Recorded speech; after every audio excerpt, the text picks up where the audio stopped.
Okay, I think we're live.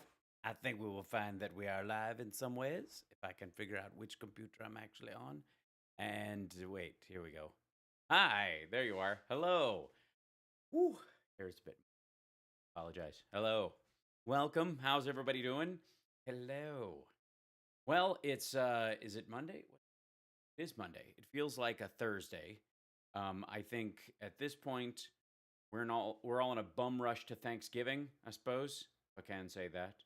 I hope everyone has something to be thankful for, if only, uh, as basic a thing as roof over your head and no current symptoms. I mean, you got to take what you can get, honestly. Summer and I, we know quite a few people who've been affected by this malady, and it seems to grow constantly. And there seems to be very little about it that um, that we can do. And I think a lot of people feel this way because it's really the people around you that are making decisions about your own safety and your life. Because we really do have a situation where it isn't even about the precautions you take in a lot of ways. It starts to become about the precautions that the people around you don't take. And that's it's a fairly gnarly aspect to this whole thing. Those of us that went through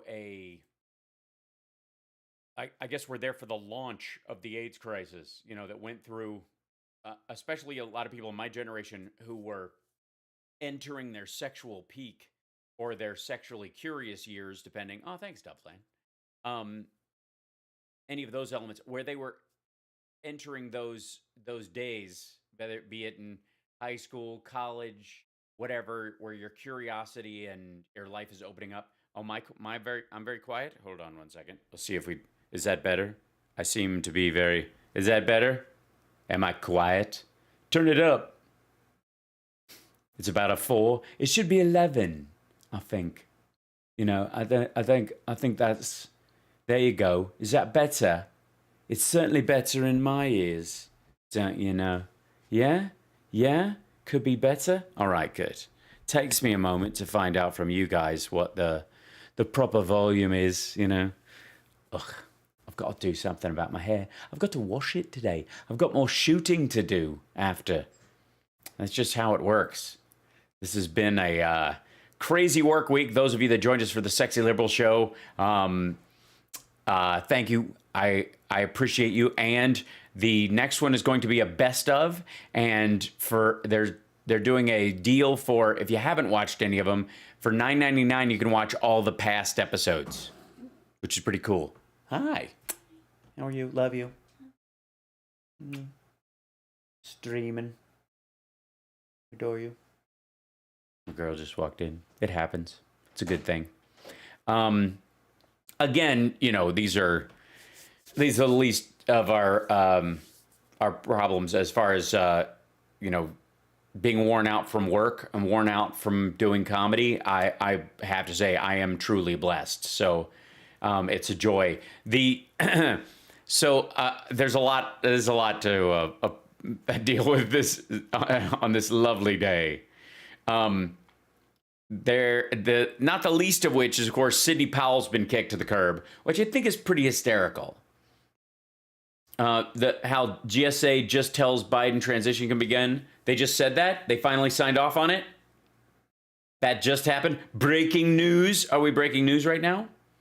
Because it wouldn't surprise me if we were. There's, it's constantly this madness. Trump actually spoke today. Again, very rare experience when you're, with Trump, because he is, he's hiding these days. The irony, the abject irony. And by the way, you can stand with Trump, I suppose, but isn't that just embarrassing for you at this point? Do we even, try, but so yeah, let's remember, shall we? Top people, best people, excellent legal team. They're going to handle this. this is a turning point in the election cycle. We're going to turn this thing on its head, and we're going to show that there was shenanigans. And poor Sidney Powell, who was the edge of the knife, tip of the spear of the QAnon subdelegate of the Trump illegal legal team, the elite strike squad force gathering gaggle. So embarrassing. So there are only 5 people on that actual legal team. Jenna Ellis, technically speaking, is the legal advisor to the RNC. So technically speaking, she's not involved in the drafting of any of these things. The only thing I've seen her actually draft is a micropenis attack on a fellow Republican. So, yeah.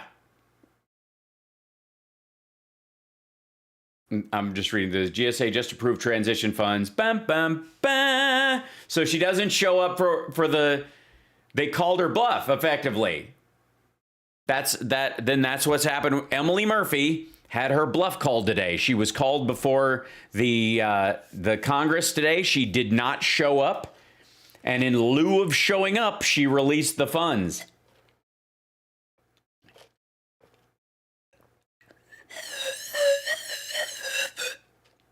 Party noises. So that's good news. Let's shall we check that out and see how that's blowing up on the Twitter machine? Because there is, for a lot of us, I think my Twitter's over there. Is it? Where is it? Where is it? I don't know. It's hard to say. It's very difficult. That if they just, I guess they just released those. I love the fact that General Motors ditched their support for Trump's lowering of the emission standards in California because they recognize that the rest of the world is attaching themselves to the California standards and higher.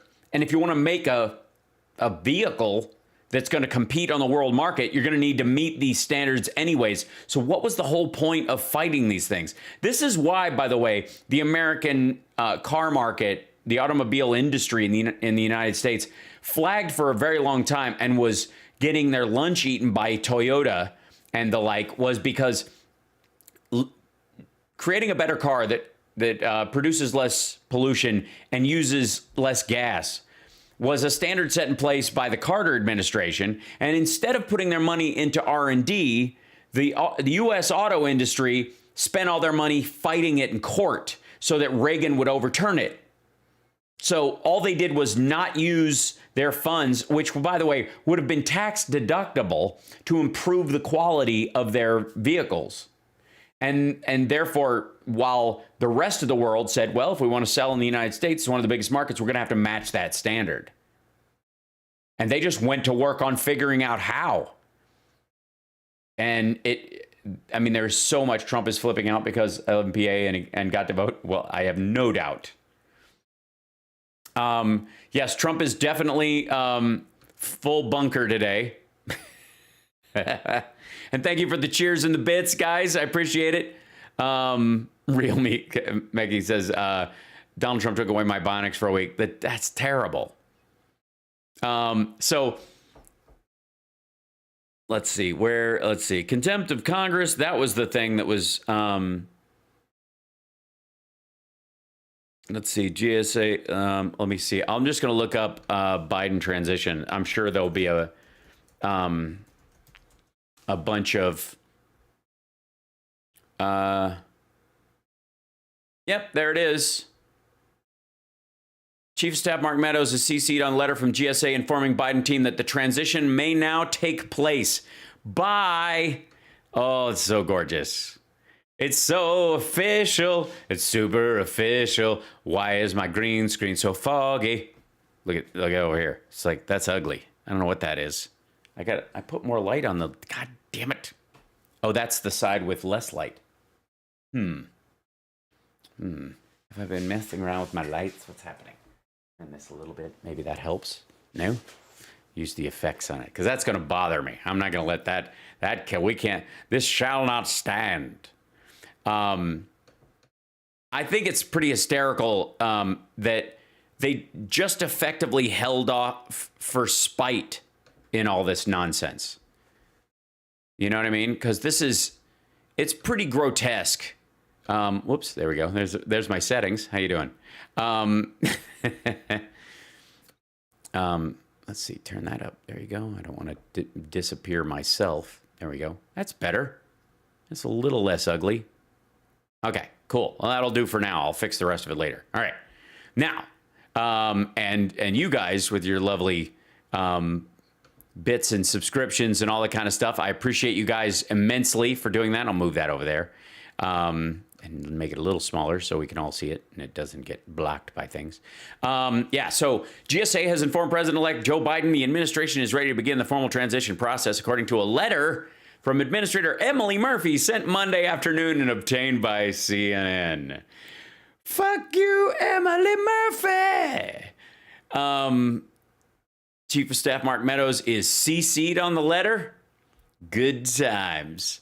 And a lovely, by the way, while we're talking about it, a lovely group of humans forming in the Biden transition. Janet Yellen, of course, being added as Treasury Secretary.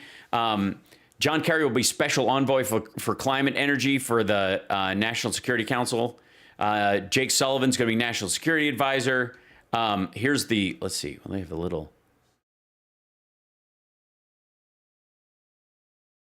Wait, I don't think, could you guys hear that? No, I don't think so. Hold on one moment.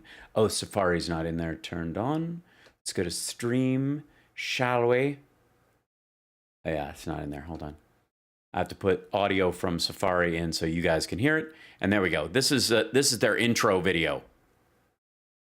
Can I just say, look how professional and fucking normal this is. It's lovely. And the son of refugees. Among my parents and their parents are immigrants, refugees, a Holocaust survivor. I believe we can make meaningful change through public service. I'm returning to government to help solve the climate crisis.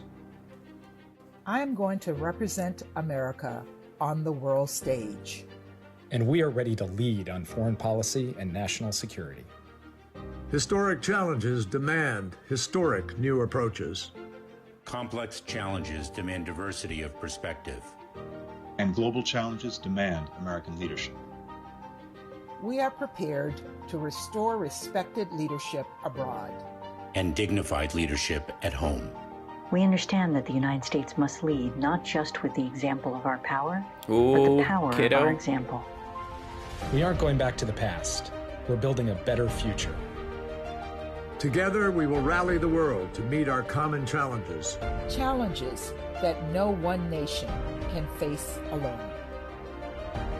America is back at the table. This is, I mean, and that doesn't take a lot. That doesn't, from a graphics standpoint, from a production standpoint, it's not a lot. Doesn't take much to just put that together. While the president's, all the president's videos, by the way, while that was happening back in the world of insanity, Trump did a video message to the G20 that they pre-taped and played, and he did not participate in the G20 gatherings. Now, I'm fine with this. Can we be abundantly clear? Like, honest to God. Do you think he would have helped if he was there? All these people are like, he hasn't shown up for a task force briefing, and he isn't doing he's been golfing. Good. Retire early. Get out. None of us are impressed.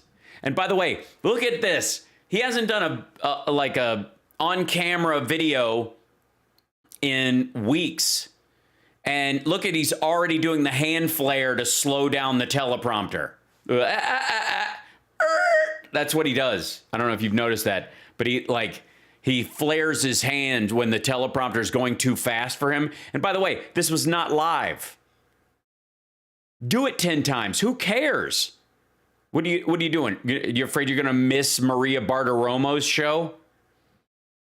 We got to whip this fucker out and really quick because I got to get back. I've got so much TiVo'd Hannity to get to.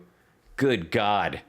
So this is his statement, and his final statement to the to the G20. To provide an update to the G20 nations on our historic efforts to protect the environment of the United States and the world. Under my administration, environmental stewardship is a sacred obligation. Yeah. To what? Set as many fires and burn as many things down to the ground as possible?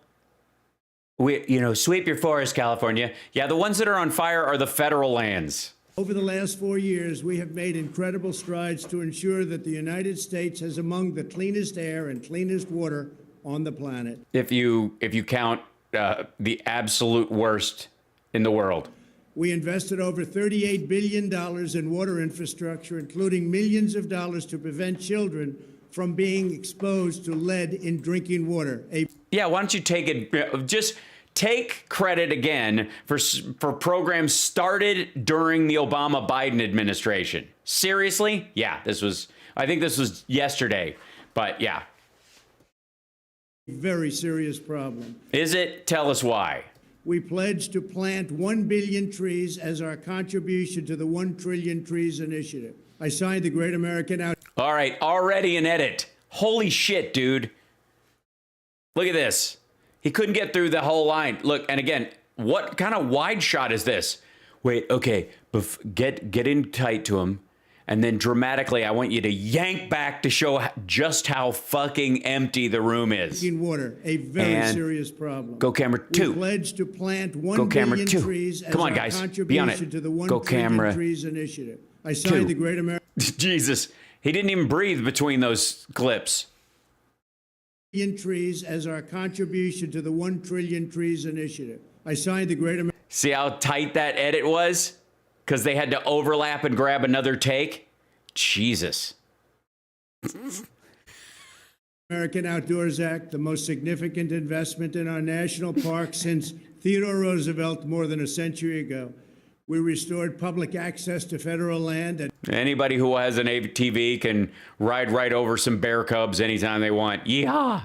It's the Kid Rock Environmental Act. Bears Ears National Monument and Grand Staircase Escalante National Monument.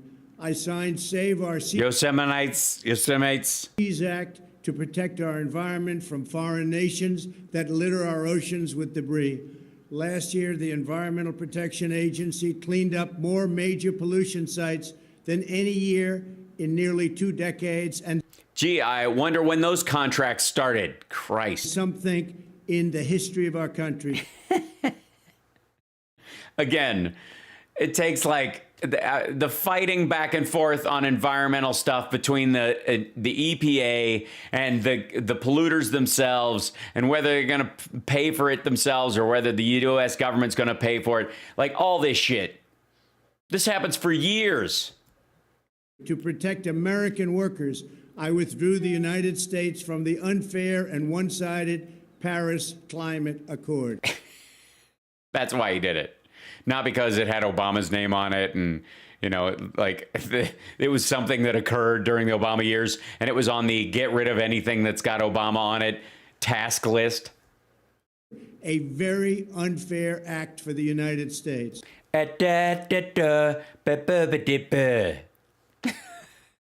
I mean, maybe this is the trick, folks. Maybe this is what he knows about media that I don't. Maybe it's a mistake for me to talk to you like you're actual human beings. Maybe it's wrong to use human cadence and normal communication when talking in speeches. Maybe you should, I don't know, everyone should sound like a horn at a kid's birthday party.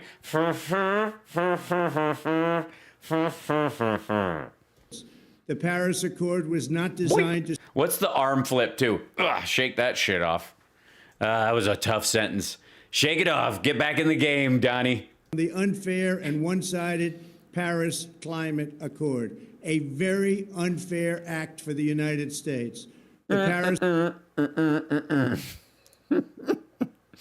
Shake it Accord off. was not designed to save the environment. It was No. designed to kill the American economy. That's what it's all for. The whole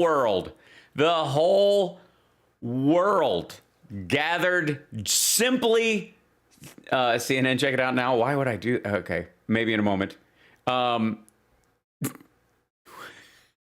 I refuse to surrender millions of American jobs and send trillions of American Terrible. dollars to the world's worst polluters and environmental offenders. And that's what would have happened.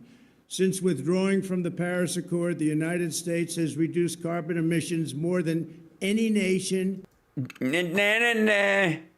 Okay, again, still living off the standards of before. This is where, more like drug prices have gone down. Yes, check now. Check CNN. All right, hold on one second. Calm down. All right. Hold on. Let me find it. CNN. People are freaking. This is crazy. Something's going on. Live craziness. Let's see. Live TV right now. Right about now. It's Wolf Blitzer. We'll have to leave it there. Go.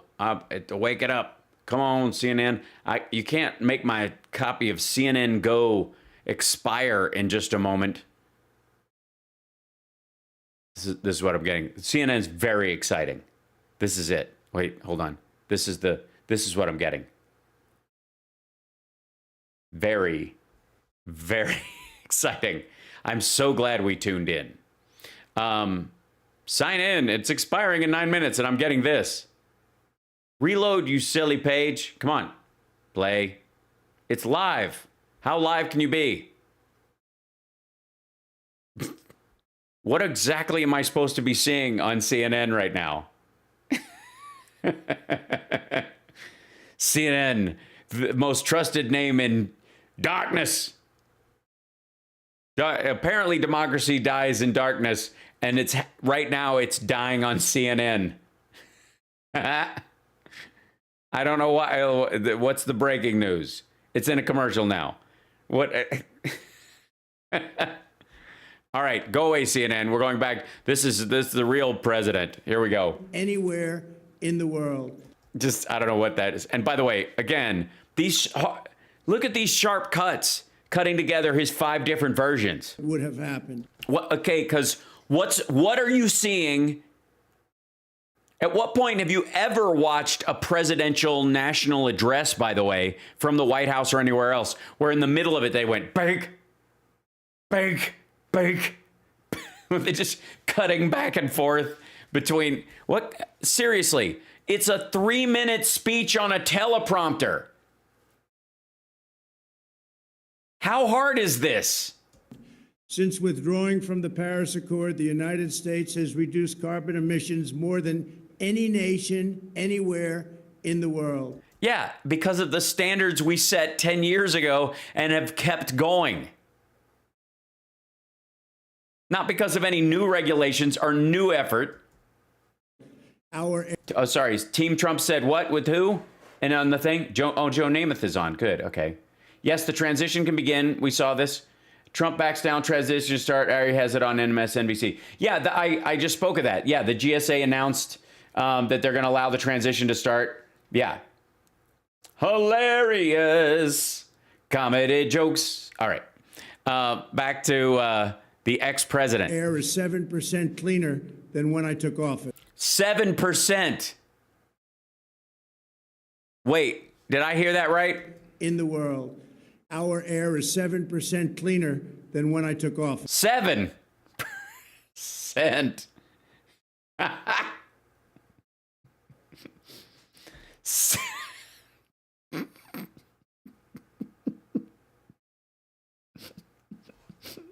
Eat that, France, you fuckers. 7%.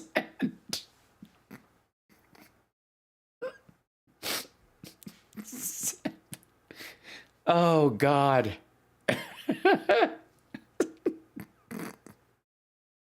I'm sorry. I don't know why that tickled me so much. 7. He got us that extra 7%. What the fuck? He's been like, I can't. All right. Say that again. In the world. It's the best. Our air is 7% cleaner than when I took office. 4 years. Four years. And by the way, during his presidency, we've had a near total lockdown for almost a year. The air is cleaner because no one drove for months. Airplanes aren't flying. Factories are not making shit.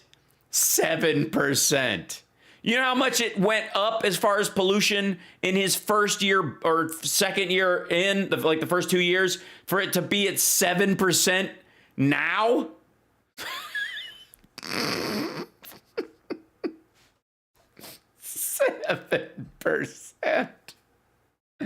Fuck your Paris Climate Accord. I'll see your lowering carbon emissions by 50% and being carbon neutral by 2050. And I raise you 7%. Right. Yes. The lockdown made it cleaner. Jesus Christ. Oh, God, this is so... Oh, I did not expect to laugh this much at this one. I really didn't. 7%. Oh, God. That's almost what you lost the popular vote by. That's fun.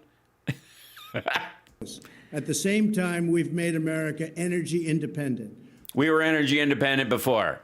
What he means is we increased our net output compared to other countries. We were energy independent under Obama. We reached that in 2014? But we're 7% more energy efficient or energy independent. Bolstered by our historic tax and Trump just tweeted about the GSA letter and did not fire Murphy. That's interesting. That's fun. Regulatory cuts. The United States is now the #1 producer of oil and natural gas in the world. Because the rest of the world is going, we can't use oil and natural gas anymore. It's like backwards technology. Why are we not? Yeah, we're also second to 3 other major countries in production of solar, wind, and geothermal technologies. See how that works? See how those are correlated? American free enterprise has developed brilliant technology advances such as horizontal drilling and hydraulic. Hello. Have we now? Horizontal drilling.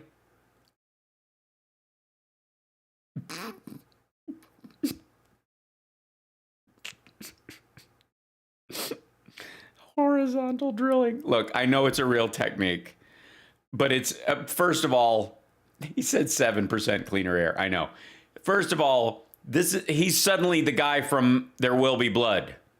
I drink your milkshake. Now, I'm an oil man, and this is my boy. And I'm a sinner. I don't need to forget it. And I'm drinking your... I drink your milkshake. Fucking hell. Horizontal drilling. Listen to this shit. Develop brilliant technology advances such as horizontal drilling and hydraulic fracturing. That's fracking. How much you want to bet he doesn't know that hydraulic fracturing is fracking? How much you want? Huh? How much you want to bet? He doesn't. Oh, God. Natural gas in the world. American free enterprise has developed brilliant technology advances such as horizontal drilling. Oh, boy. And hydraulic fracturing. Through innovation, we are providing virtually unlimited power to our citizens. We are improving the... No, it isn't virtually unlimited. If it was virtually unlimited, why is anyone paying anything for it right now? And to whom? The environment. And we are saving the average American family $3,000 a year. Over the past 3 years... compared to what? Our renewable electricity capacity has also increased by more than 30%. Every day we are... Oh, wait. 30%? Why why this renewables, now you've piqued my interest. This renewables situation sounds very interesting to me, as it seems to be the highest percentage of growth, technologically speaking, and in terms of fuel advancements in your entire portfolio of energy. Tell us a little more about that, shall we? Renewables, 30%. Proving that we can protect our workers, create new jobs, and safeguard the environment without imposing crippling mandates and one-sided international agreements on our citizens. Ugh. The United States and the G20 nations have a tremendous opportunity to continue to build on this incredible progress. Then why don't you by joining the Paris Accord? Because that's what it was fucking for. We must preserve the majesty of God's creation. Together we can protect our environment. What? Again, look at these edits. Every day we are proving that we can protect our workers, create new jobs, and safeguard the environment without imposing crippling mandates and one-sided international agreements on our citizens. The United States... Just this weird low-energy chicken dance he does the whole fucking time. Again, this is a 3-minute speech. States and the G20 nations have a tremendous opportunity to continue to build on this incredible progress. This has to be some sort of QAnon Morse code. I know, 7%, still killing me. We must preserve the majesty of God's creation. Together we can... Why'd you pull out for that shot? Progress. We must preserve the majesty of God's creation. Together we can... Look at that edit. What? Why? Protect our environment, promote access to clean, affordable energy, and deliver a future of opportunity, prosperity, and hope for our nations all over the world. Thank you. Bye. Thank you. Jesus, that was it? That's the whole thing? Christ almighty. This is him giving a speech to the G20. Yeah, it's QAnon Morse code. It's just like one elbow covfefe and the flicking of the hands, whatever. Meet me on the lawn and John Jay will come down in his Piper Cub and arrest Hillary Clinton. That's the, oh my God, I'm writing all this down. We've got to get everything. Hold on, I'm gonna call Claire. Give me 1 second. I have to call Claire. Let's see. Claire. God damn it, Claire. Are you there? Hello, Claire. Oh my God, I forgot to dial. She's still got a landline because the FBI has been tracking her cell phone. She carries her cell phone in a lead-lined bag. Let's see. Claire! Oh my God. Did you just see the president? Yes. 9 elbows, 14 hand flares, and 2 head ticks. Absolutely. And they did 18 edits. So that's 18E head tick 7. Shit, I should have written it down. I'll watch it again. I always love to watch it again. Okay, I'll talk to you later. Okay, yes. And of course I'm bringing ambrosia salad. Are you insane? Dun dun dun dun dun dun. I love doing little mini sketches.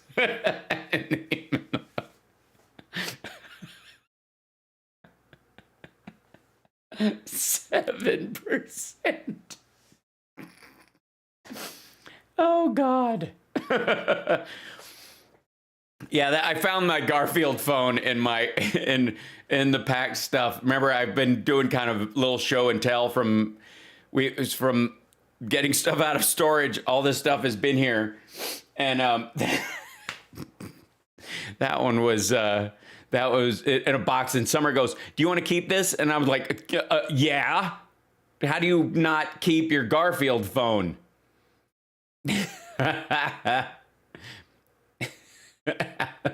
Why do old people love ambrosia salad so much? It's just a mayonnaise delivery system. That's what I think. There's going to be hot fruit. We'll have hot fruit. Sorry. I'm particularly loopy today from my lack of sleep.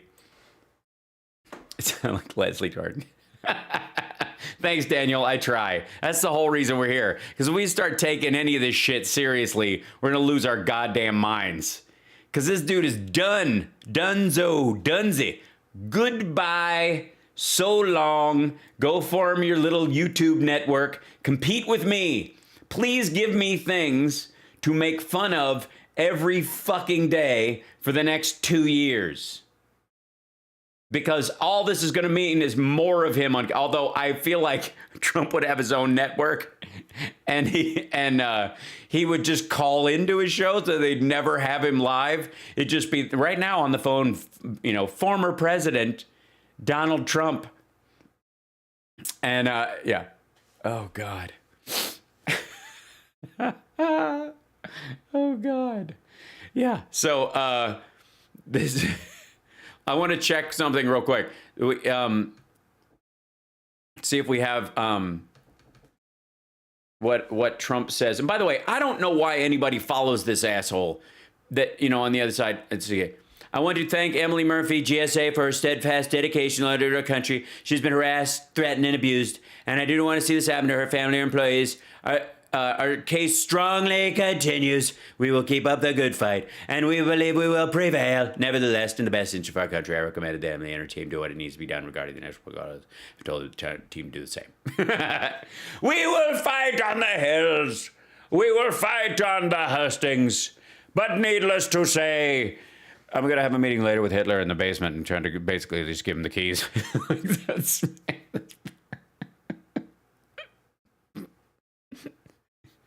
He's been talking about charging money for rallies.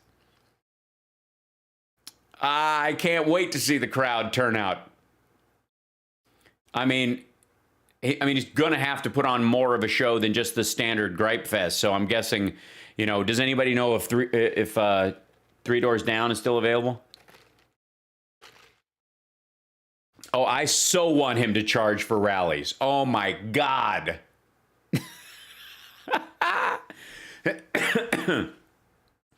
Trump's anti-globalism, pro-police message wins over Hispanics, Breitbart. This is the last thing he tweeted before that.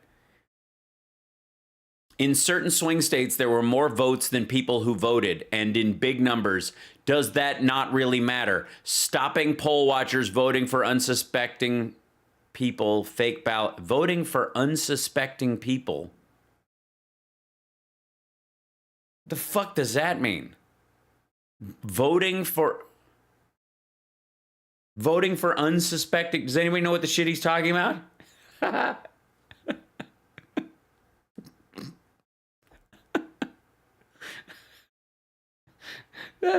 That is a Trump tweet.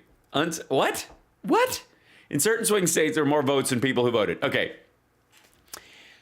People who live in other states but know their state is a swing state and are, assigned to a military base elsewhere or whatever, and have the ability, because of COVID, to mail in their vote, are voting in higher numbers. So in certain swing states, there are more votes than people who there are more votes than people who voted. I'm sorry. I accidentally started to make sense of that. That's my fault. I blame me. You ever see one of those things where they put a sentence up and there's a whole word missing, but you read it and you can't see that the word is missing because it causes a scotoma for this or whatever? This is there.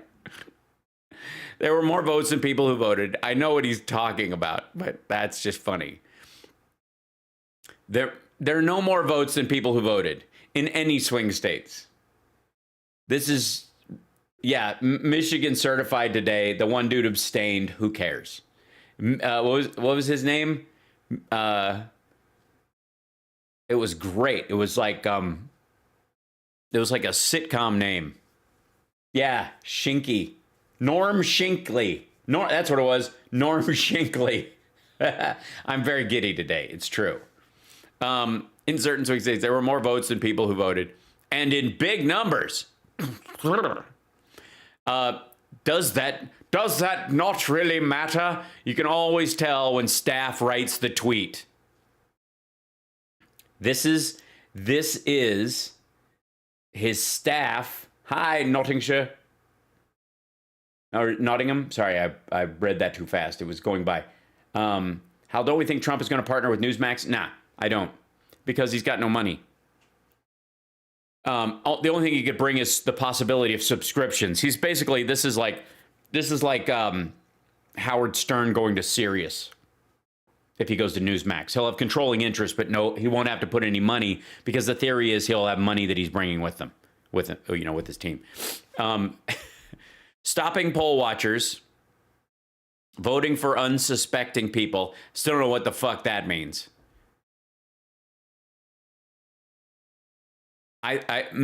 Maybe that means people who didn't know they were voting they voted for them by getting their I don't know.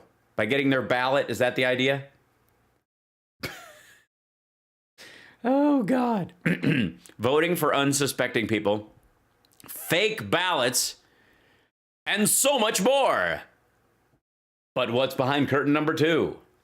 I love this, and so much more. Like, that's a legal argument. Such egregious conduct. We will win. I swear to God. Like, he's just on the shitter all day telling his staff to write tweets for him. And I'm guessing that he's telling them, make him sound more Churchill. Okay, very good stuff. Good stuff. God, this is just awful. And then, of course, his new crush. This is it, yeah. Chanel Rion. Oui. No women, no kids. Dominionizing the vote. Part 1 via OAN. Almost got these graphics and they almost look real. In this edition of One American News Investigates, we look at Dominion voting systems and its role in the 2020 presidential elections. Here's what I want to look into. The curious disconnect between the wind blowing the trees behind you drastically and your hair not blowing at all. Green screen? Who can say? Glitches, errors, money trails to powerful Democrats. Dominion is just one of 3 major companies providing voting systems to America. Yeah, I mean, honestly, how can you trust the rest of them? I mean, honestly. But Dominion captured headlines when it was discovered it had glitched 6,000 votes, giving Biden a fraudulent win. No, it didn't. No, it didn't. 6,000 of them were glitched because of human error. The machine noticed it because they didn't match up with the paper ballots, apparently. And so they fixed it, and Biden lost that county. This was not an isolated event. Yeah, it was.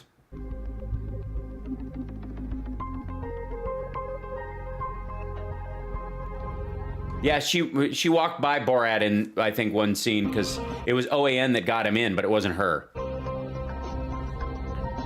One American News Investigates. In 2016, Antrim County, Michigan affirmed its Republican loyalties by voting Trump 62%, beating Clinton by 4,000 votes. 4,000 votes. 4,062%. Are we talking about a big county? No. Oh, sorry. Play. I want to hear what you have to say, crazy woman. Oh, and I'm not watching that shit again. Fast forward through this thing. Skip to where you were. I want. One Anus Network. Open Anus Network? Open Anus Network. Yeah, something like that. Open Anus Network. This isn't playing. This is just terrible. Play, you bastard. And its role in the 2020 presidential elections. Glitches, errors, money trails to powerful Democrats. Psychopaths. Dominion is just one of dogs and cats living together, providing voting systems to America. Terrible. But Dominion captured headlines when it was discovered it had glitched 6,000 votes, giving Biden a fraudulent win. This was not an isolated event. Except it was. These are all the people who know what's really fucking going on. We got our own royalty-free music from a website that it doesn't cost anything because we can't pay anyone to make music for us because musicians hate us. Antrim County, Michigan affirmed its Republican loyalties by voting Trump 62%. Well, citation needed. I don't believe that Republican loyalties and voting for Trump are the same thing. Beating Clinton by 4,000 votes. Fast forward 4 years, and Antrim County was shocked to find itself voting Joe Biden over Trump by 3,000 votes. A complete flip from the last presidential election. Something was very wrong. When the county set to work with a manual recount, they discovered a ghastly error. 6,000 Trump votes were accidentally tallied for Biden. Why was that? RNC chairwoman Because an individual did it? Ronna McDaniel held a press conference noting a litany of irregularities in Michigan. But when it came to Antrim County, the irregularity was potentially much bigger in scale. Dun, dun, When they inquired with the clerk, they were told it was a software issue and it was corrected. But now we know that 47 counties use that same software. Yeah, but that doesn't mean the software and all the machines was corrupted. Somebody was scuttling the machine by messing with it, and they had to use a different one when they recounted it. It came up that Trump lost votes in that area, but he still won it. Instead of losing by 3,000, he won by 2,500. Certainly odd. Republicans wanted an investigation to ensure no more such mistakes happened elsewhere. You do realize those mistakes happened on Election Day and were corrected on Election Day. Stop acting like this is shit they discovered 9 months later. Seriously. This is an example of the system working. However, Michigan's Democrat we've seen Trump's Twitter. Secretary of State was quick to pronounce such concerns. This is his Twitter, by the way. As ridiculous, immediately denouncing any suspicion of technical foul play. Quote, the software did not cause a misallocation of votes. It was a result of user human error. Dun, dun, dun. See? No need to investigate. After all, it's 2020 and software errors are impossible, right? Duh, say that. That was what's commonly referred to as sarcasm, or as we know it around here, the lowest form of comedy. I'm here to tell you that the electronic voting machines Americans got to solve the problem of voting integrity, they turned out to be an awful idea. One vote for McCain. That's because people like me can hack them all too easily. That was some professor out of Michigan back in 2018. That was some professor. Apparently they've been investigating this. What the fuck did you just say? That was some professor. Please follow it up by actually saying his name and having that be a joke, for crying out loud. Jenna Esks. Dinsdale. Trump just conceded. Technically conceded? I don't think so. I think all too easily. Listen. That was some professor out of Michigan back in 2018 in the New York Times. Ignore that. The system Michigan Democrats don't want Republicans to investigate. The system part of what DHS proclaimed, quote, the most secure in American history. Meet Dominion Voting Systems, a Canadian firm. Dominion is one of... It's an American company. 3 companies providing 90% of By the way, and I thought it was Venezuelan. America's voting systems. Dominion serves 28 U.S. states, including battlegrounds like Pennsylvania, Michigan, Arizona, all of Georgia, and Nevada. Incidentally, Michigan was not the only battleground state to experience problems with Dominion. No. Georgia went all in with Dominion, buying 30,000 machines installed across the state, just 9 months before the 30,000 machines. That doesn't sound like all of their districts. That's curious. general election. Georgia's Secretary of State boasted of his state's partnership with Dominion to install all these new machines.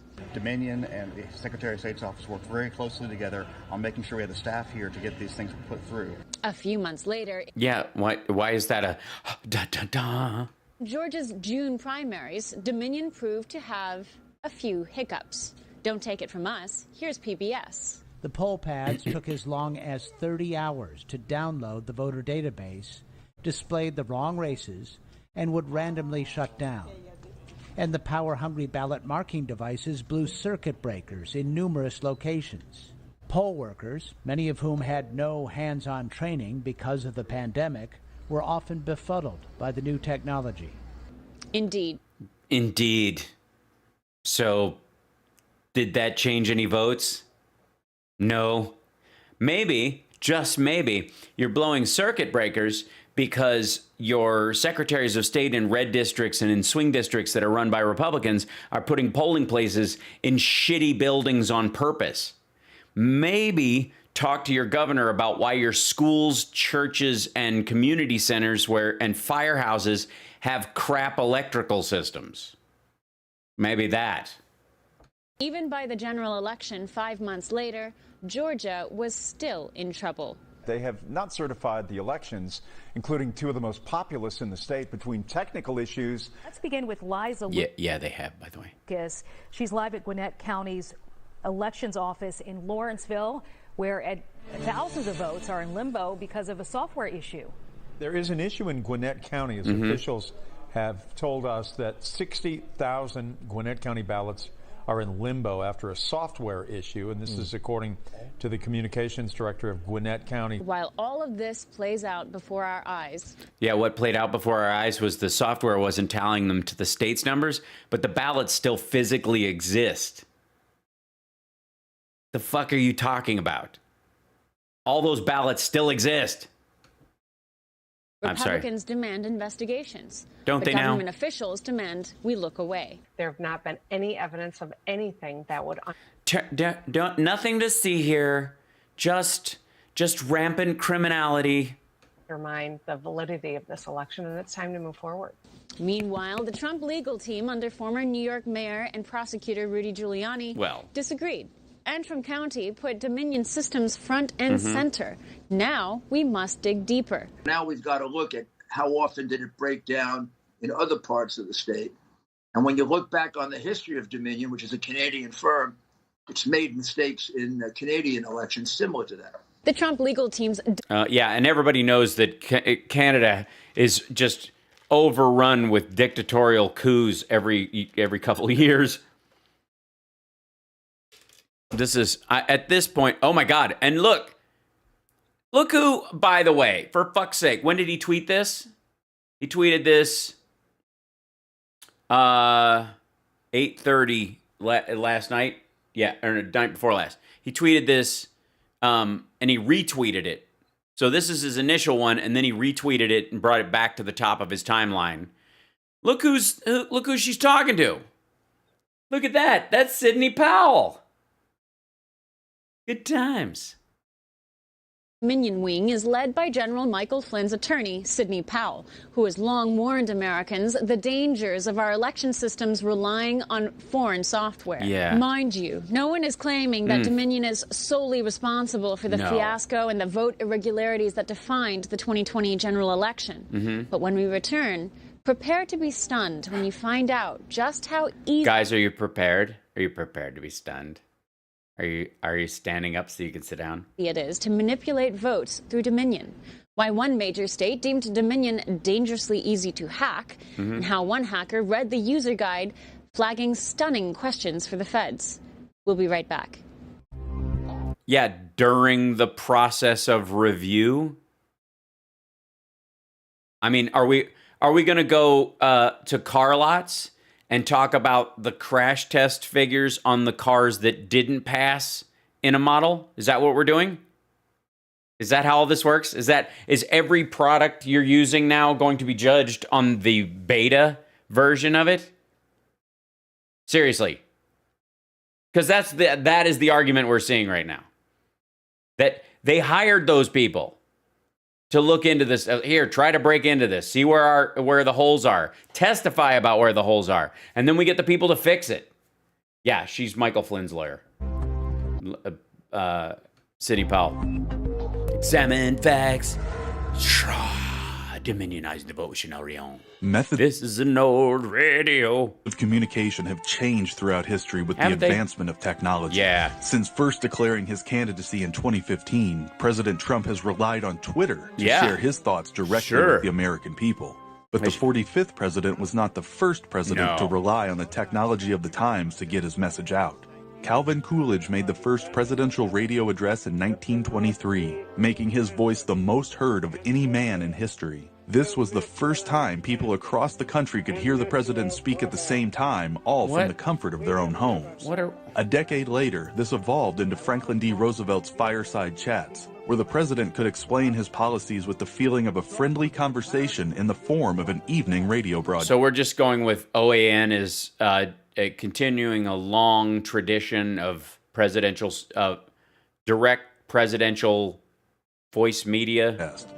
Television was still a very new technology in 1947, but that didn't stop Harry Truman from breaking ground as the first president to have a live televised address from the White House. This ushered in a new relationship between the White House and the media. Now, not only could Americans hear their president, they could see him as if they were in the very same room. I don't think any of them thought he was in the very same room. He was standing at a podium in a giant.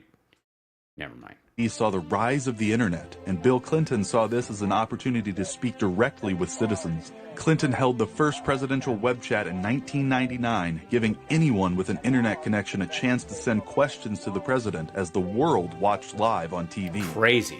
Calvin Coolidge believed speaking directly to the press was the best way to bypass Congress to speak with the people. By using Twitter, President Donald Trump modernized this idea for today's population. What? Like so many before him.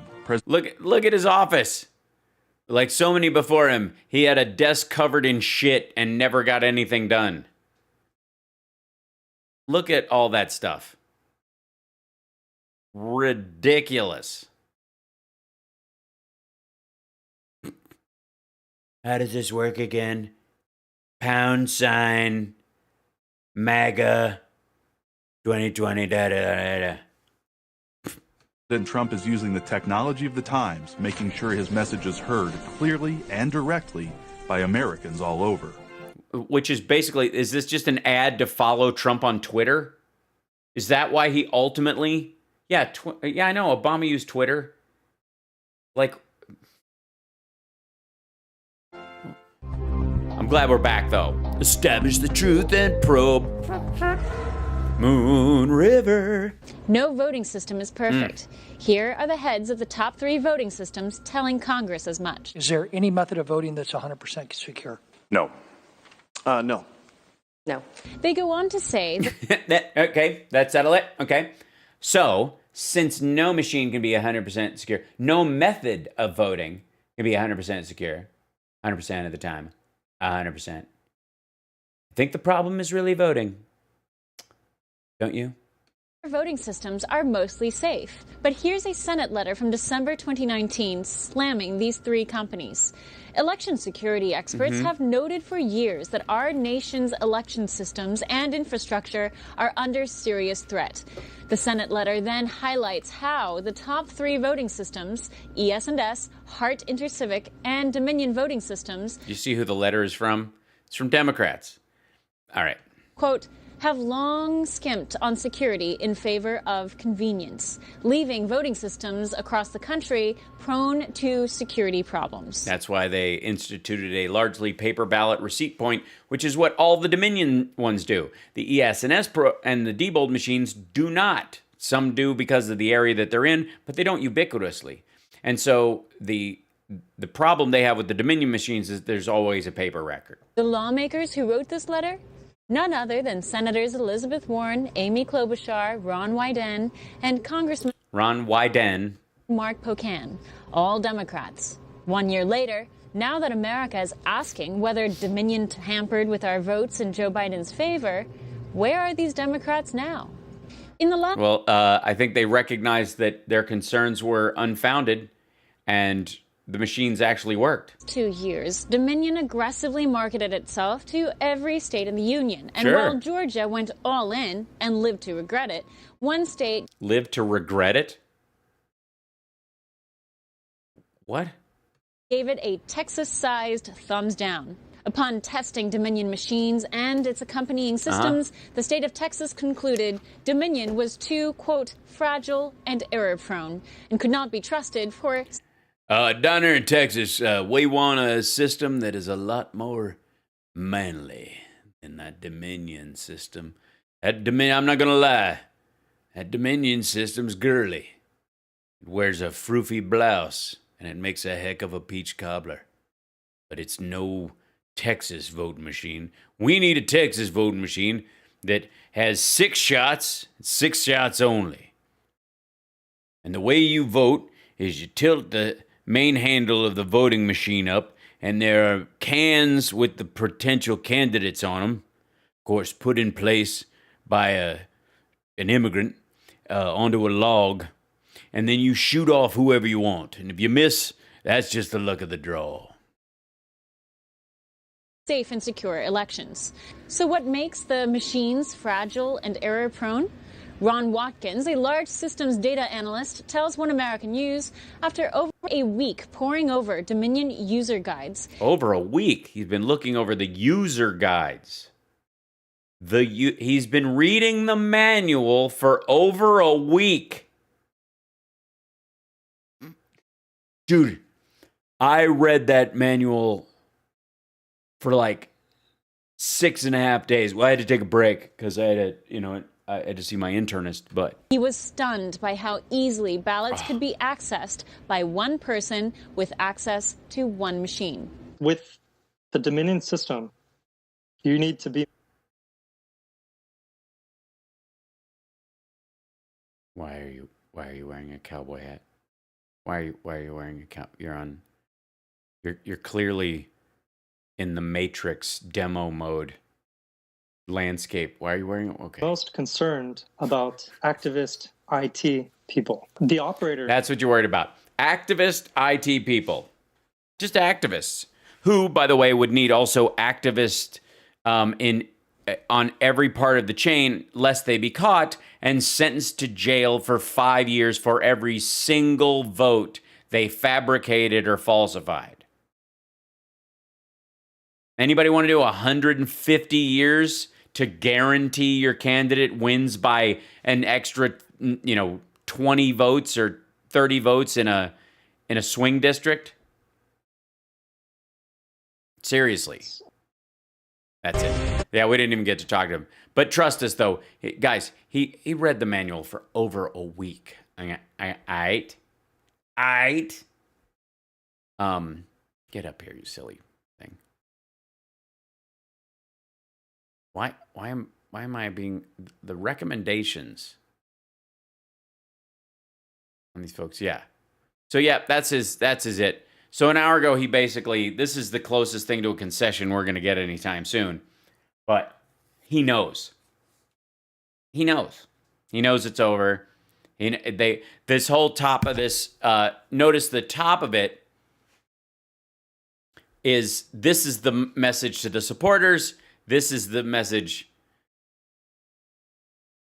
Nevertheless, in the best interest of our country, I'm recommending that Emily and her team do what it takes to be done to regard the initial protocols, and I've told my team to do the same. Okay. But anyways, fish delight, everybody. Fish delight. Anybody want a fish delight? I'm feeling like a fish delight. Yeah, he was in a cowboy disguise because the DNC is taking out a hit on him. Poor fella. Yeah. Trump is donezo. Done o'clock. Done 30. Done.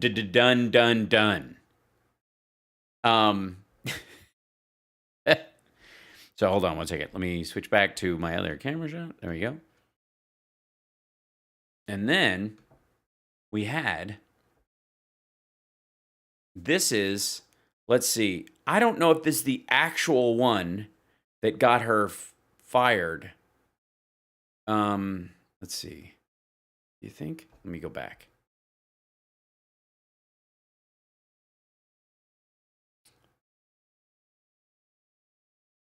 The Kraken. Who in the world?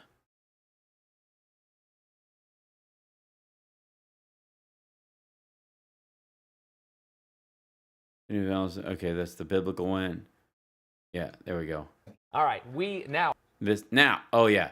We already saw this nutcase. Hold on. Full interview. This is so nuts. And by the way, Rudy, hold on. I know we hate to get down into the... It's funny that Rudy Giuliani, Rudy hair dye has become the second piece that comes up. So, of fraud. Beg your pardon. Here it is. This is...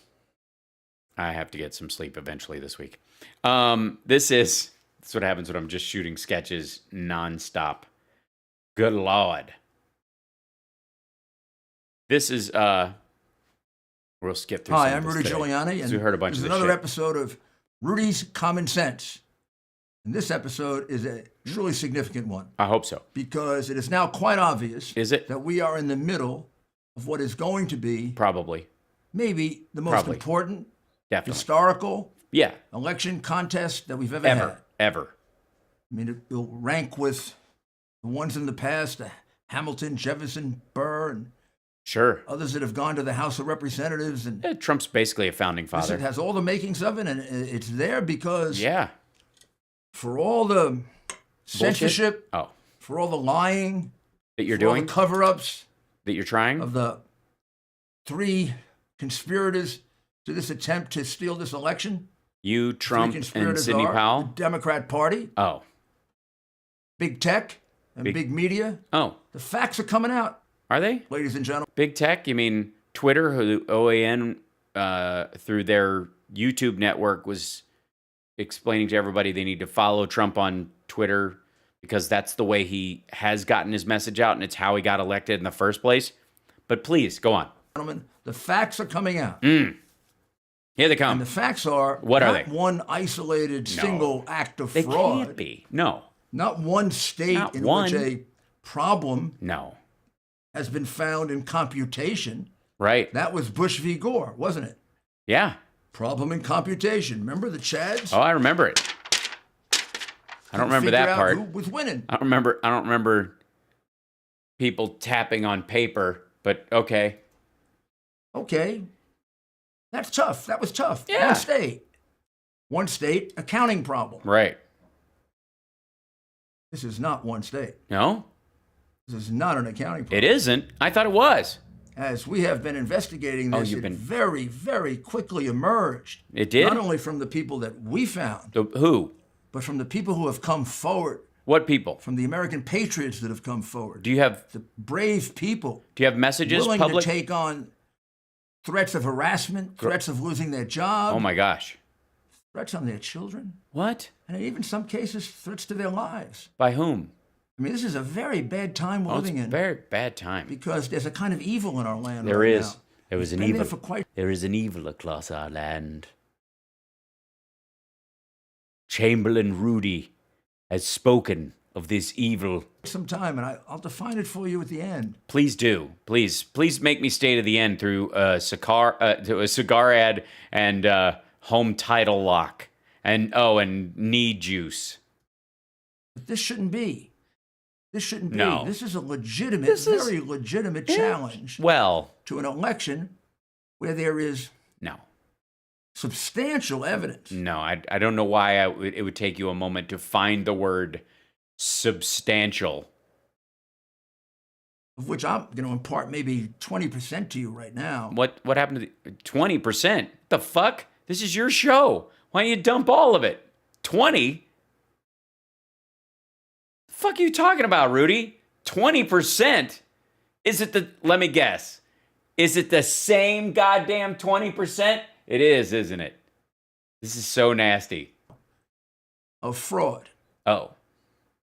Fraud in our land. Fraud in our land. Rolling across the plains of our dear land, there is a pestilence. A fraudulent pestilence. Well, this asshole's been hanging out with Mike Pence too much. We're going to heal our land. All right. What? Fraud in many places in our land. Oh, no. So not just throughout the land. It's just speckled. It's not. It's like speckled. It's like dib-dabs of fraud. There's no horizontal drilling of the fraud, is what you're telling me? I have concentrated, obviously, on the states that could change the result of the election. Well, yeah. Why would? I mean, obviously it wouldn't. I mean, there's a lot of money in focusing on the states that won't change the outcome. I mean, as long as you can keep your client on the hook, right? Because I'm representing a client who I believe, and I know I probably will get shut off social media for the rest of my life and maybe even put in a jail cell somewhere if Zuckerberg and... Yeah, you're going to be put in Facebook jail. Holy shit.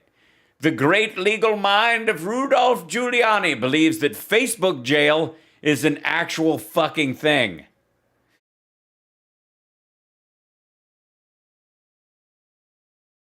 The other kings of the media and kings of the tech world and...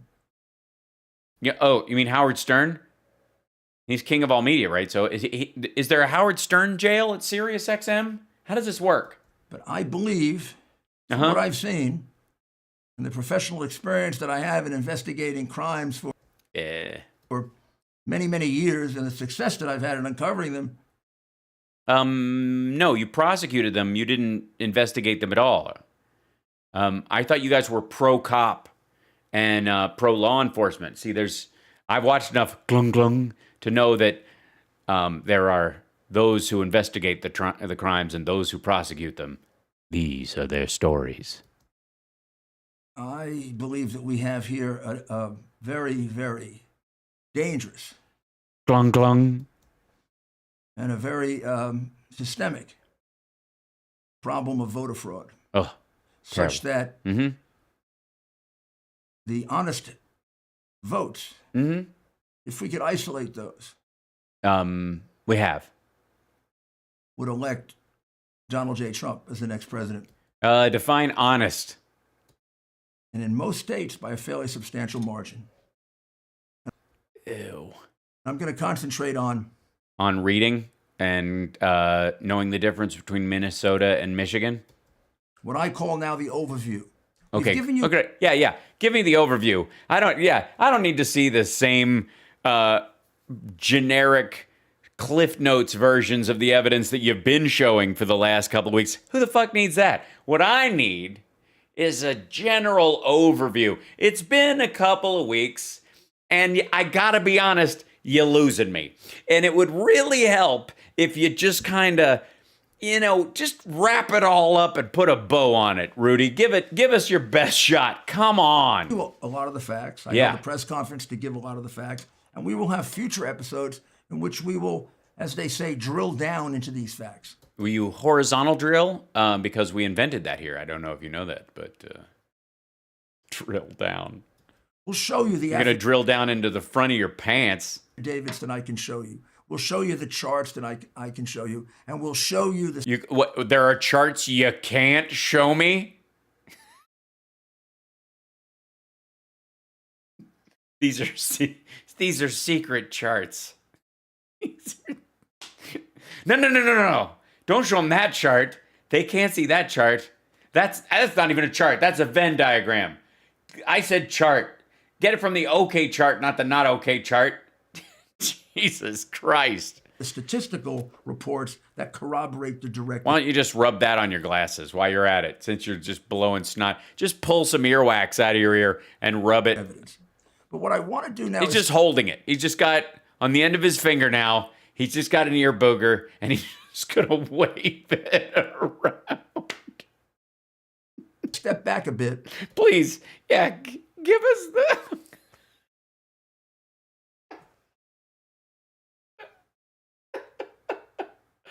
I'm dying. This is the most ridiculous thing I have ever seen in my life.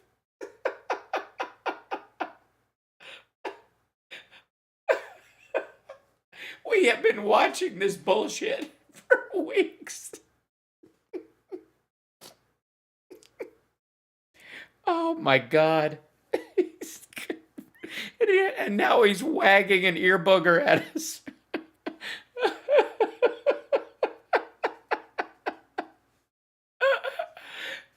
I swear to God, you guys, we've watched more of these on my channel than we need to watch. And every fucking time they talk to us about how he's gonna give us all this, like, this is next time, tune in after I run 6 more ads. Tune in for the super duper details are coming, right?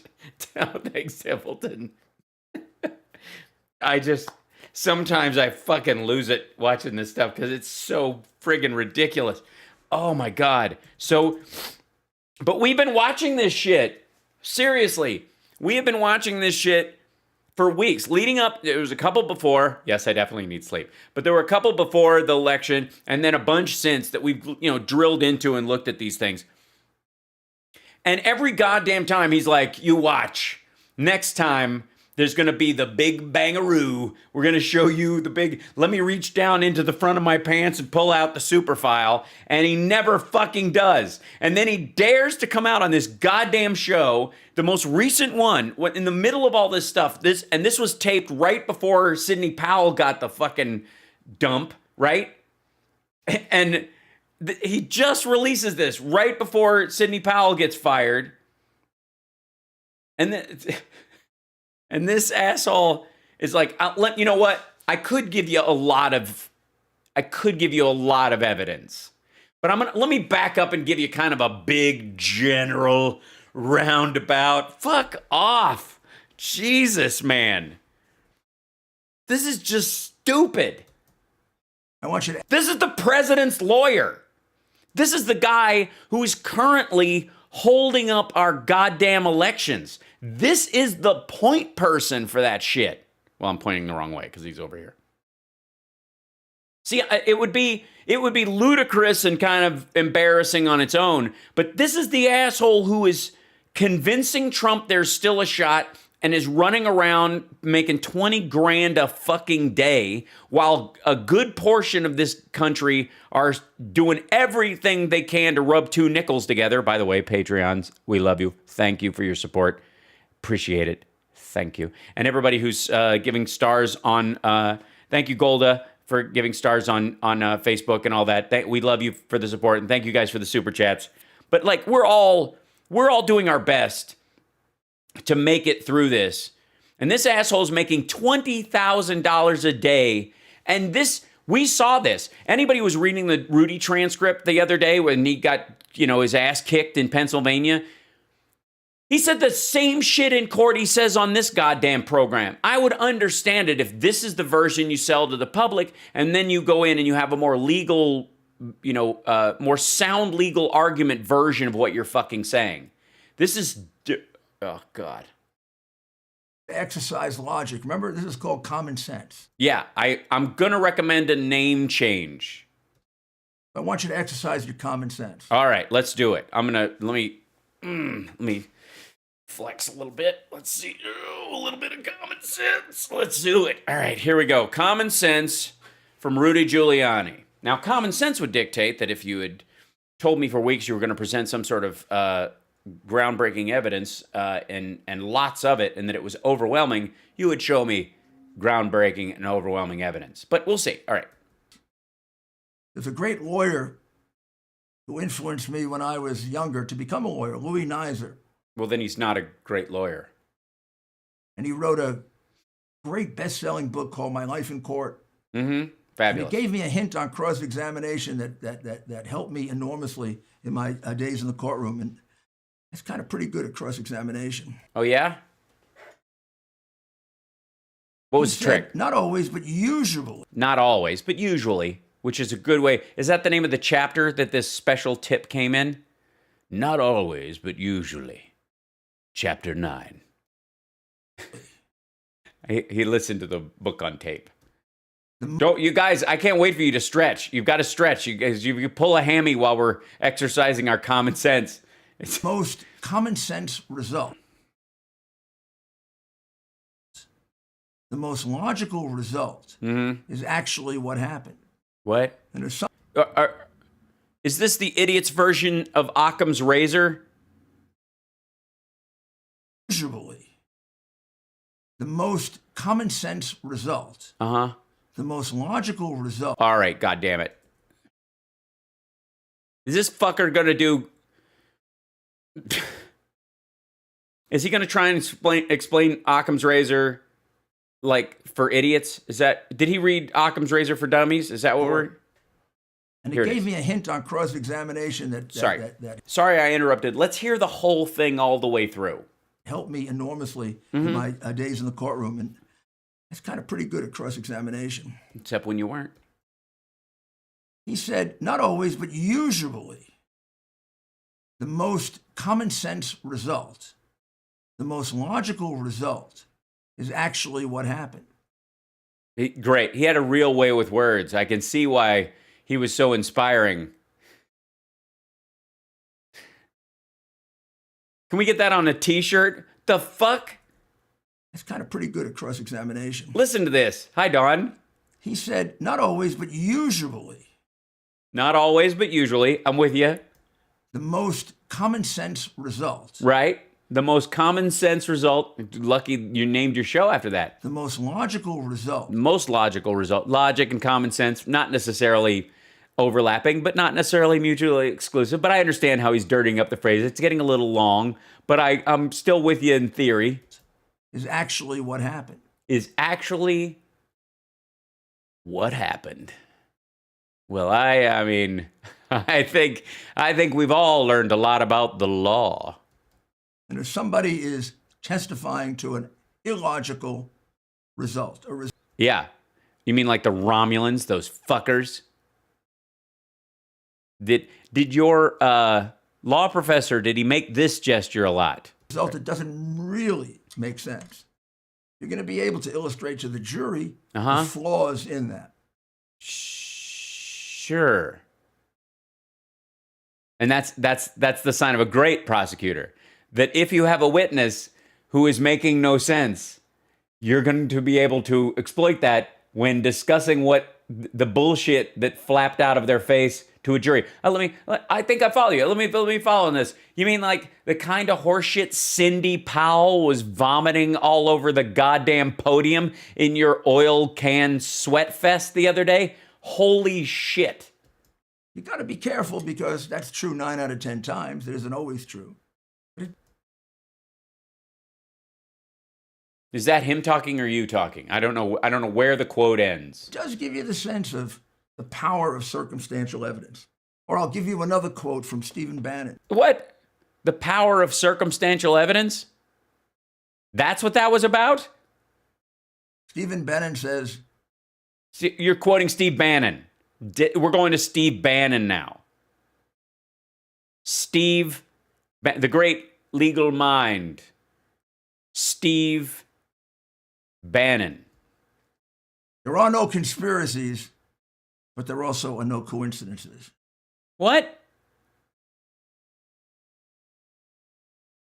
What? There are no conspiracies, but there are also no coincidences? That's what he said? These guys are friggin' poets. Where is the Nobel Poet Laureate Prize for these people? I mean, honestly, what? I'm going to go with, this is a good shot. I mean, this is basically a shot that sums up Rudy Giuliani right now. So his last guy was, 9 out of 10, not always, but sometimes, the most common logical thing is what actually happened. Whoa, I got to write that down. Steve Bannon leans over. I got something for you. Sorry, I got a little meth on your shoulder. There are no conspiracies, but there are no coincidences.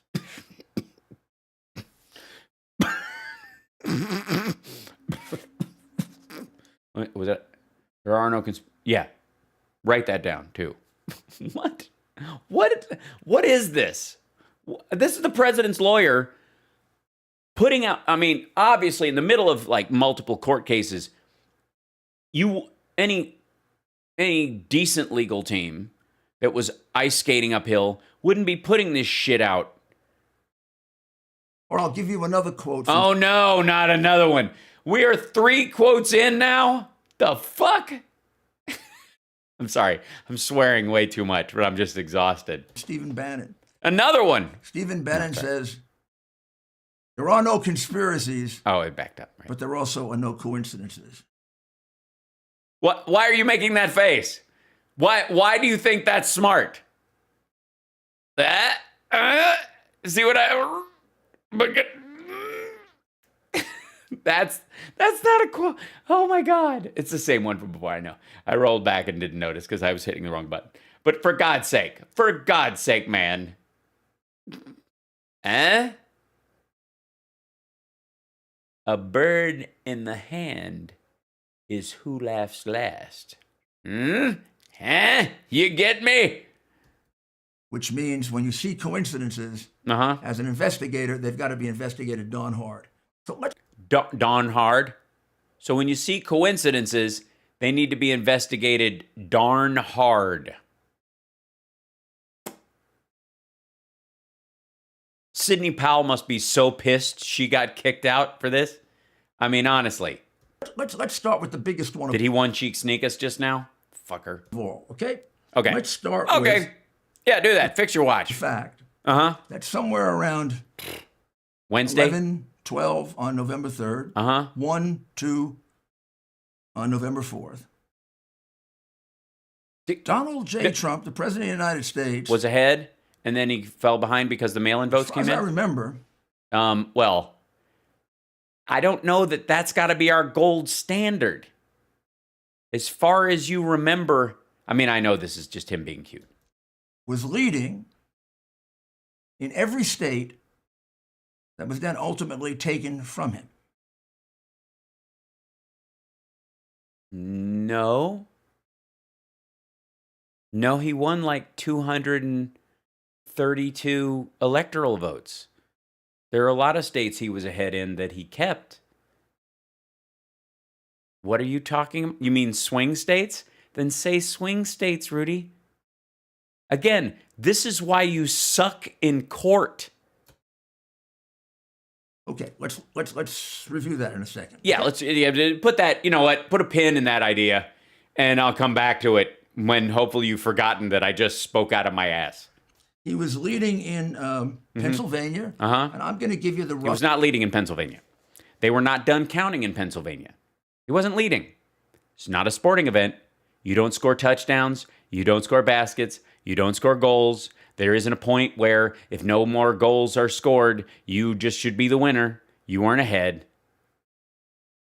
Nobody gets ahead in an election. The votes, all the votes are tallied, and if it's close, they wait longer. If it's not going to be close at all, they can tell by the percentages. They call it, but it won't be certified until that's guaranteed by the state. It's all fucking normal. Rough numbers. You can go back and check. I may be off a little here or there. I would agree.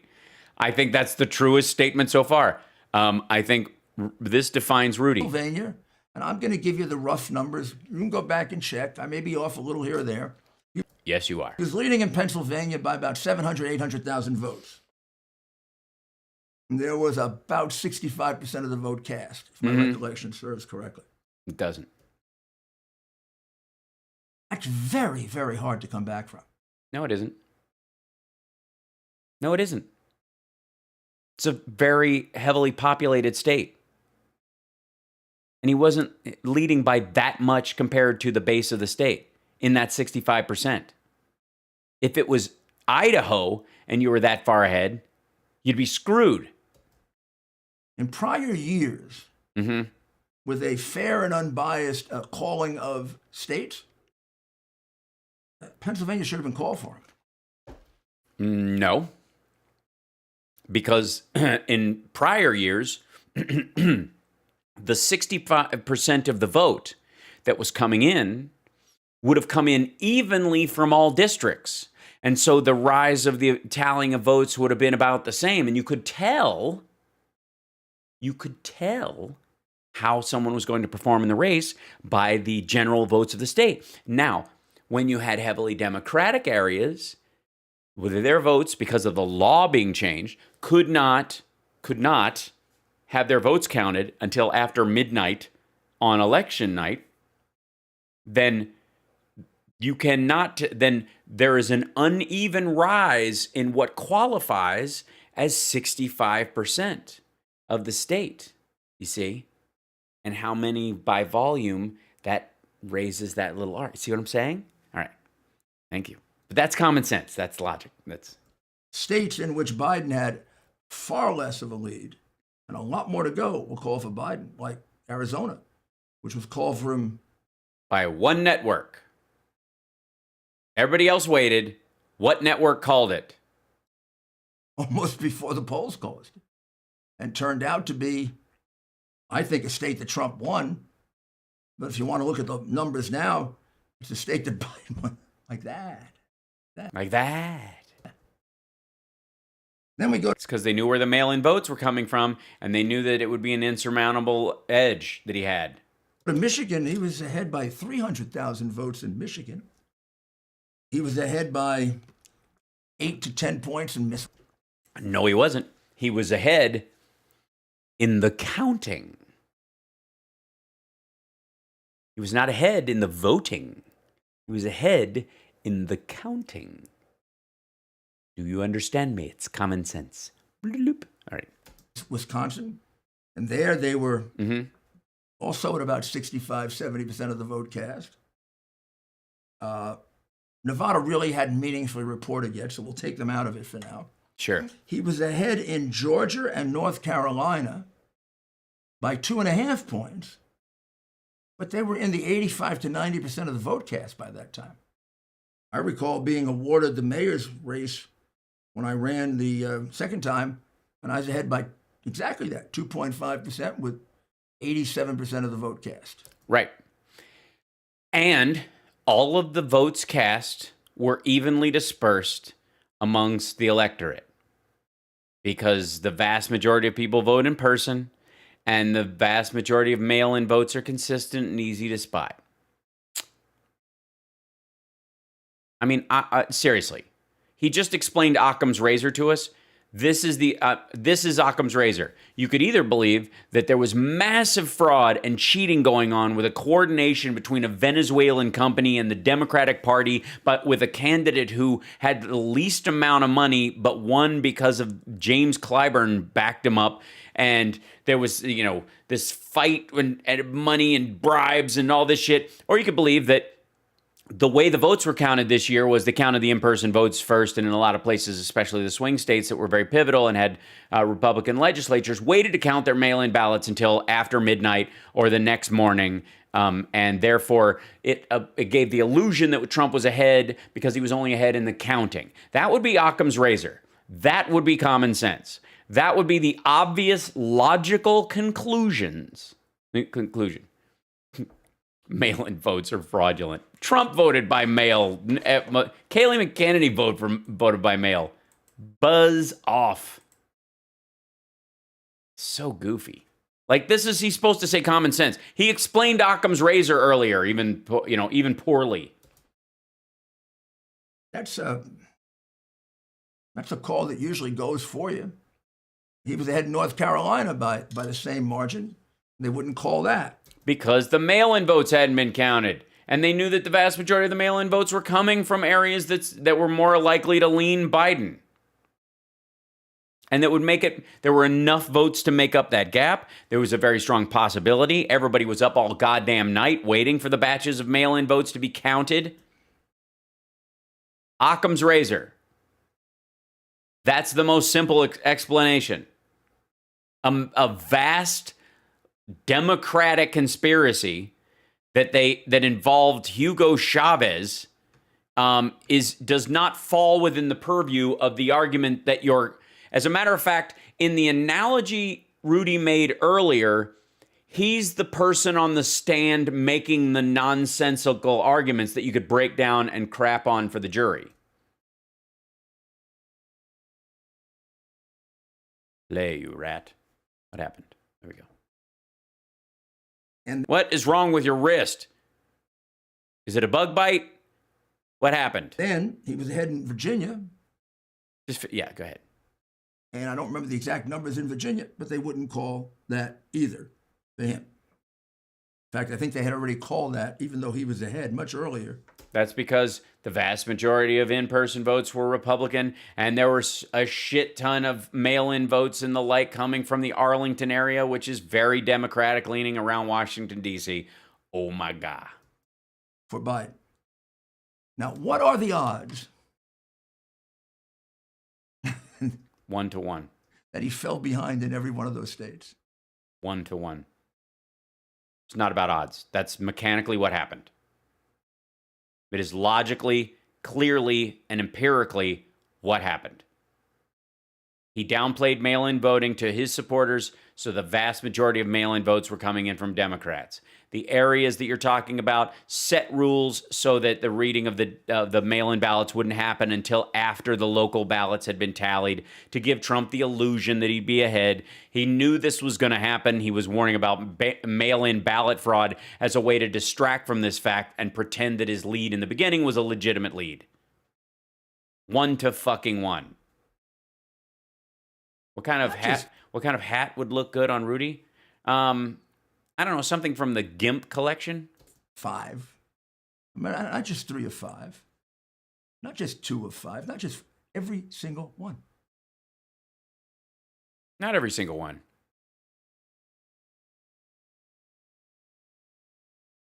Didn't he win North Carolina? I don't know.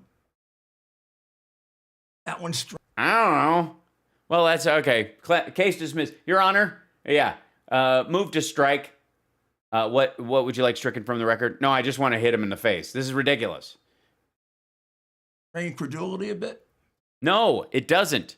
You do. That one seemed a little bit funny, a little strange. No, it doesn't. It seems logical based on the effect of the pandemic on the voters and the vast majority of Democrats choosing to vote by mail or in absentee or early voting. They made up 800,000 votes in Pennsylvania. I love how that number goes up every time he talks about it. They made up 300,000 votes in Michigan. They made up 9% with, like 80% already in Wisconsin. Yeah. Yeah, they did. Because the districts left over went for Biden by 90%. So 2% and then 90% of the 20%, you're going to gain a bunch.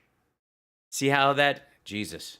And in Georgia, up by 2.5 to 3%. Yeah, until they started counting the mail-in areas where black people largely voted, because black people are more drastically affected by COVID and their lives are more in danger. So they had a tendency to vote by mail even more so than your average Democrat. And so therefore their areas came in even later because the state, you think Brian Kemp is anti-Trump? Jesus. Entering into like the 90% category of votes cast, and all of a sudden it takes us 4 more days to count the remaining votes. Because of mail-in votes coming in? Loses. What? Same with Arizona, Virginia. Seriously, are you shitting? You're shitting right now, aren't you? And what were the ballots they were counting? Don't lean to the other side. The ballots they were counting are the most insecure, most prone to fraud type of voting invented ever. Those are not the words of a mere mortal like me. Those are the words of former President Jimmy Carter and former Secretary of State James Baker. Yeah, both of whom were talking about voting during the 70s and 80s. In a bipartisan report they did on the dangers of different types of voting. And they listed mail voting as by far the type of voting that could be most prone to fraud. Could be most prone.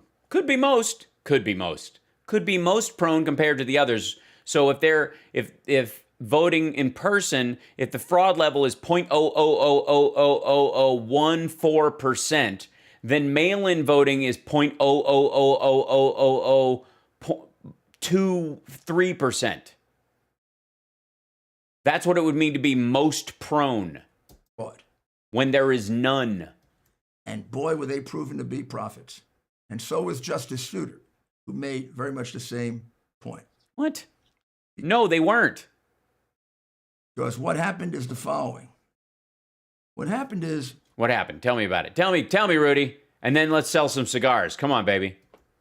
In every one of the states that I mentioned. And now let's drill down a little deeper. Oh, come on. Not just the states. They picked a city or cities in each of these states to perpetrate their massive fraud. So you're saying that they put together one of the greatest heists in electoral history, and it came off with crackerjack timing. They really did great work, but for, a couple of them, were being spot going out the back door by you and your friends.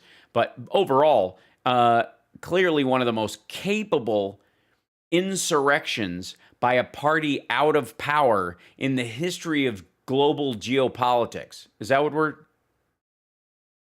So basically what you're saying is Donald Trump is the most inept guard of our electoral system of any president in American history. Okay. They didn't do it all over Pennsylvania. Ew. I, however, have. He did it in the places in Pennsylvania they own. They have property there? The Democrat Party owns. Ooh, like slavery? Oh, they own, because black people own, I see, because it's a plantation of the Democrat. I see. Okay, go ahead. Philadelphia. For 60 years. Sometime take a look at the number of convictions of people in Philadelphia in public office for political corruption. Go take a look at the number of people convicted for voter fraud in Philadelphia. Okay. It is astounding. Oh, it's overwhelming. It's astounding. It's amazing. If only it had happened in the last 30 years. And if the state was crooked in the past... You mean in the 20s? The state is now even more crooked. How so? The state has a district attorney who doesn't prosecute criminals, who was put there by George Soros's millions and millions of dollars, and the crime rate is going through the roof. Right through the roof. It's not because Trump's president, but okay. Right near the top for murder. Why are you cutting in and going closer? I don't need to go closer. I don't need to go closer. None of us need to go closer. Stop that. Murder right near the top for property crime because they have a left-wing radical DA. Crazy. Who lets criminals go free. They just let them go free. They just let them out. What do they like? What are you in here for, Jerry? A couple rapes. Here's some lollipops. See you next Wednesday. Cool. Is that how it basically goes?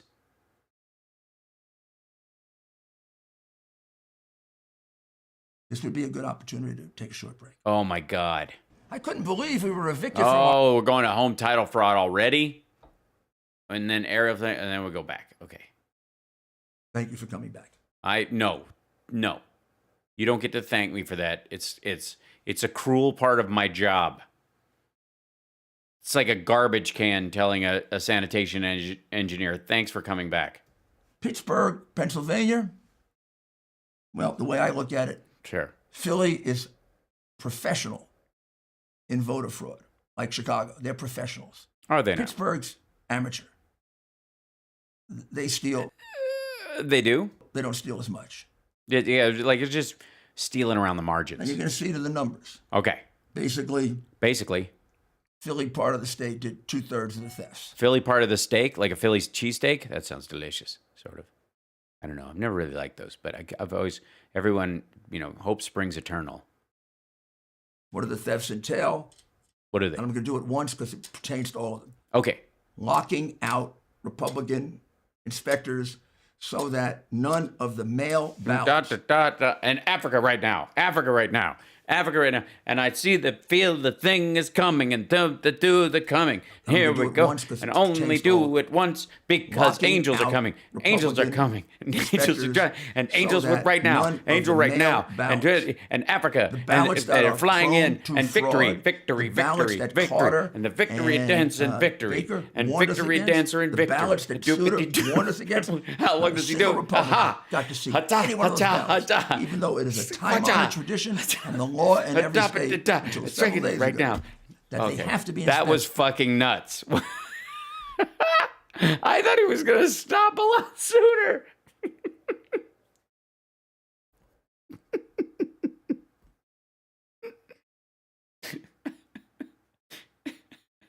We missed the whole explanation.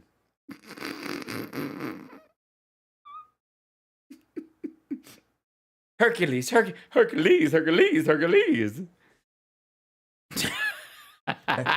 And if they are not inspected, they are thrown out. No, they aren't. No, they aren't. They have to be inspected. If they're not inspected, then they will have to do a canvass. Even though that's the law in every state. There were Republicans watching at all points.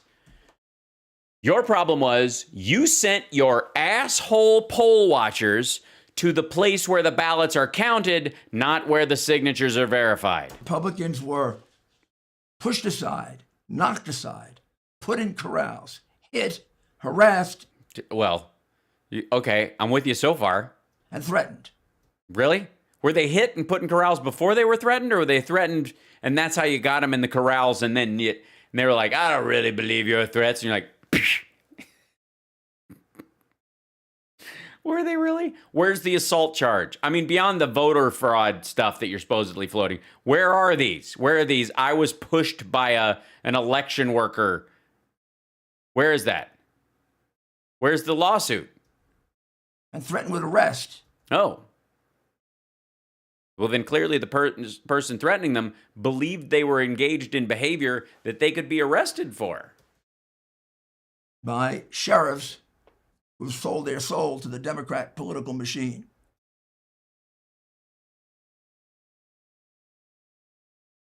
What is that? Why is that? Why do they pick Philadelphia? Because they can get away with anything they want to do in Philadelphia. But in Africa right now. In Africa. Why do they pick Philadelphia? Because they can go find a hack judge that will say anything, do anything, and make the most ridiculous opinions. Ridiculous. It's not that I'm incompetent and that my legal briefs are written in smeared feces and melted crayon and they have Jell-O stains and coffee all over them. It's not that. It's that these judges are hacks, man. Same thing in Pittsburgh, just on a lesser scale. Just a smaller city. How many votes did they steal in Pennsylvania? How many? Upwards of 680,000 votes. Crazy. Really? That's amazing. And so your reason for stealing this was saying that they were stolen was because there were enough poll watchers already signed up that when your people showed up to storm the gates, they were told to fuck off. And therefore, you don't count the Republicans who were looking as real Republicans. Those were rhinos. And you can't trust those people. That flips the election right around. And there are many other things they did there. Sure. What? Name one. Michigan.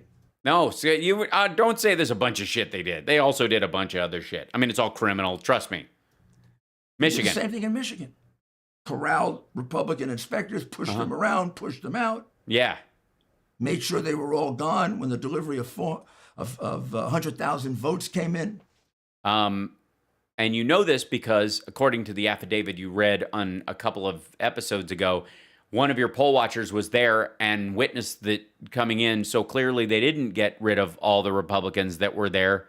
And other Republicans were brought in to help with the counting in the next shift that took care of those ballots that came in. In trucks in the middle of the night, in garbage pails and in trash cans and in buckets. Yeah, just anything they had laying around. It's not like people have cell phones with cameras on them or anything. Little did they know. Little did they know. Here it comes. There was an employee of Dominion hanging around and two Republicans who remained behind and kind of hid around. Is that what they did? They just hid around? Just checking. I don't trust these guys. Therefore, they have given affidavits, which is direct evidence. No, it isn't. It's a direct allegation. We have direct evidence. You have direct allegations. Not evidence. Sorry. All it is evidence that they think they saw something. If they are actually being honest, which I doubt. But let's just be abundantly clear. Of this, ladies and gentlemen, you don't have to trust me. You go look at the affidavits. Yeah, you can't. We can't look at them, asshole. You won't show them to us. You just said at your big press conference, I can't show you these. These people will get harassed and thrown to the... Got direct evidence of. No, you got affidavits. You're an asshole. That's not evidence. Of this 100,000 votes, all for Biden. The envelopes had nothing on them, thrown away. We also have direct evidence. None of that happened. You don't have direct evidence of that happening. You don't have those envelopes that have nothing on them. You don't have video of that happening. You have this guy saying that basically every one I heard seemed to be for Biden because somebody was yelling, Biden, Biden, Biden, Biden, Biden, Biden, Biden, Biden, Biden, Biden, Biden, Biden, Trump. Like, well, fuck off. Every single Republican inspector pushed out. No, they're terrible. They're shoved out. To make way for the ones that had signed up and were there to do the job. And we go to Wisconsin. Got the same thing. Terrible. It's terrible. Republican pushed out. Ballots are examined. This way and this way. No, over here. Examined. Ballots are examined. No. All right. Privately, secretly. I mean, they might as well gone into a back room with cigars. Dude, you're about to do an ad where you smoke cigars in your own back room. You fucking sell cigars on your show. And just wrote the ballots while they were there. Yeah. Maybe they did. Yeah, but did. What is this squeaking happening? What happened to your voice just then, grown man? And just wrote the ballots while they were there. Maybe they did. Maybe they did. Maybe they did. How would we know? You check the voter rolls and you count the number of ballots versus the number of registered voters and the number of discarded voter ballot envelopes that are kept and the number of ballots that actually came in. And you'd look at those and you'd go, oh, yeah, there's more here than came in. Why is that? Oh, it's because these are people who live out of state. They're military. And so they vote by mail all the time, but they voted earlier this time. It was shut out. Go to Nevada. You don't think the same thing happened in Nevada? No, I don't. As a matter of fact, I know it didn't. Exactly the same. Same allegations. Well, I know you're making the same allegations. That doesn't mean the same shit happened. Little different wrinkle on the law in Wisconsin and Nevada. Actually, better cases because the law there is stricter on absentee ballots than it is in, let's say, Pennsylvania. Yeah. Georgia, again. Republicans uniformly shut out. Terrible. Of the polling places. Except they absolutely were not. The polling places, the counting. I swear to God, like this is their biggest, this is their Hail Mary. This is the thing that they're, like, of all the allegations, it seems to be that there were no Republicans allowed to review ballots when they were checked in their envelopes. That's it. And none of this is true. In places of which are only one or two. Only. In Atlanta. Democrat City for many, many years. Democrat City with a history of corruption. Mayors going to jail. Mm-hmm. And finally, Phoenix, Arizona. Phoenix. Same situation. Friggin' Phoenix, man. You know, I think it's, I blame Big Southwest. In each one of these, without giving you the parts of the case I've given you part of in the past, and I will. No. Just please. Let's see. In each one of these cases, there are at least 4 or 5 times more invalid ballots than there are any kind of vote separating them. But I ask you to separate yourself now from the little picture, go to the big picture. Okay, all right. Stop thinking about details and start thinking about rumor and innuendo. Got it. How logical is it that overnight he's going to turn every single one of these states? And how logical is it that they all of them came to the conclusion that they should do the same thing? Like the guy in Philadelphia and the guy in Pittsburgh. Oh, so this is the RICO case idea that you're pressing. Well, first of all, it's entirely logical that the vote turned once the mail-in ballots started being counted in mass. So that part, you're shit out of luck.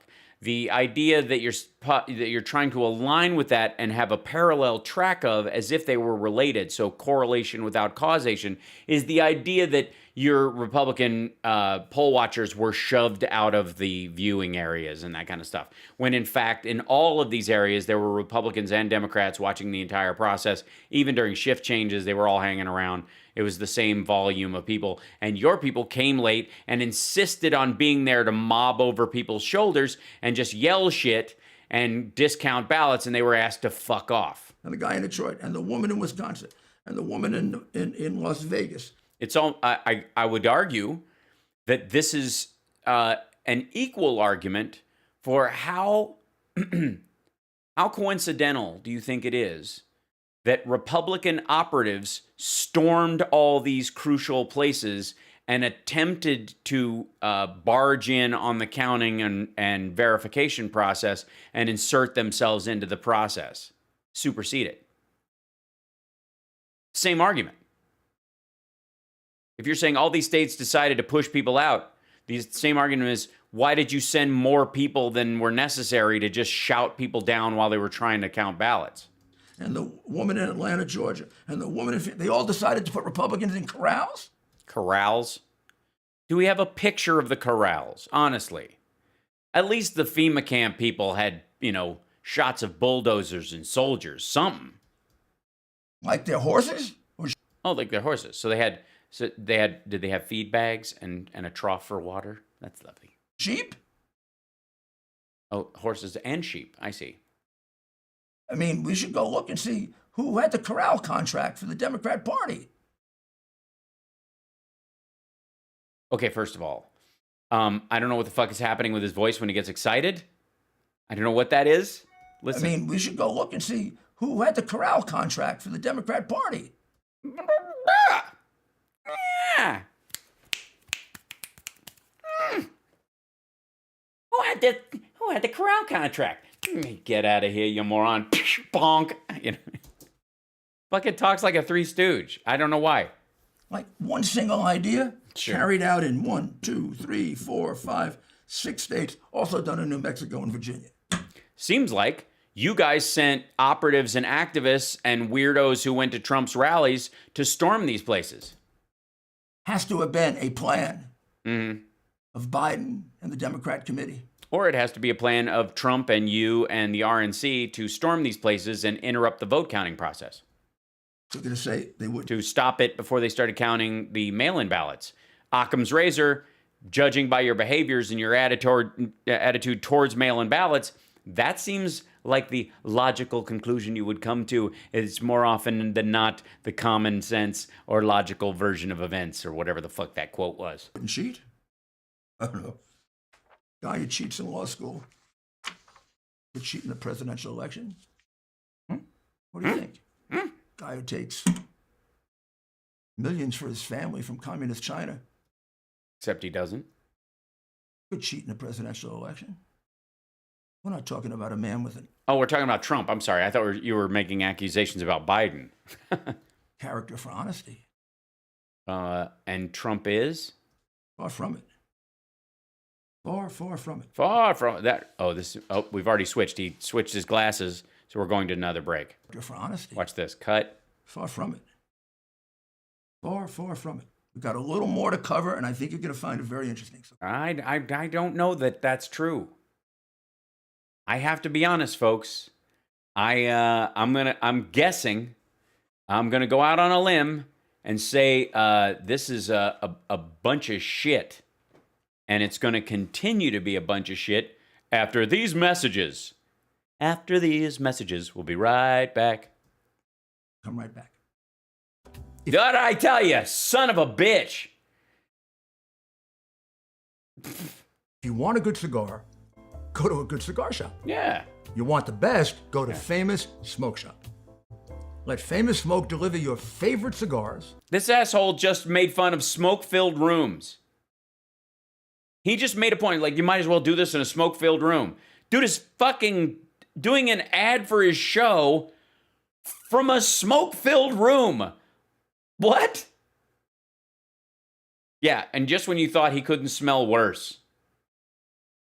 Just, oh, God. By the way, thank you, patrons, for supporting the show. I love you. Bless you. We're trying to hit 500. If you can help us out, that's great. You can now do it annually if you don't like making monthly payments to something, which I completely understand. And so you can sign up for a level at that. Also, I'm doing a show for the Boston Comedy Festival this weekend, and the following Sunday, I will be in LA doing a limited show with like only 8 people in the audience, socially distanced, but a streaming show for flappers to help them out. So let me know. Contact me via Patreon or any other way if you are in the area and you might want to go. Like I said, it's limited. Everybody has to be socially distanced. It's a very small crowd.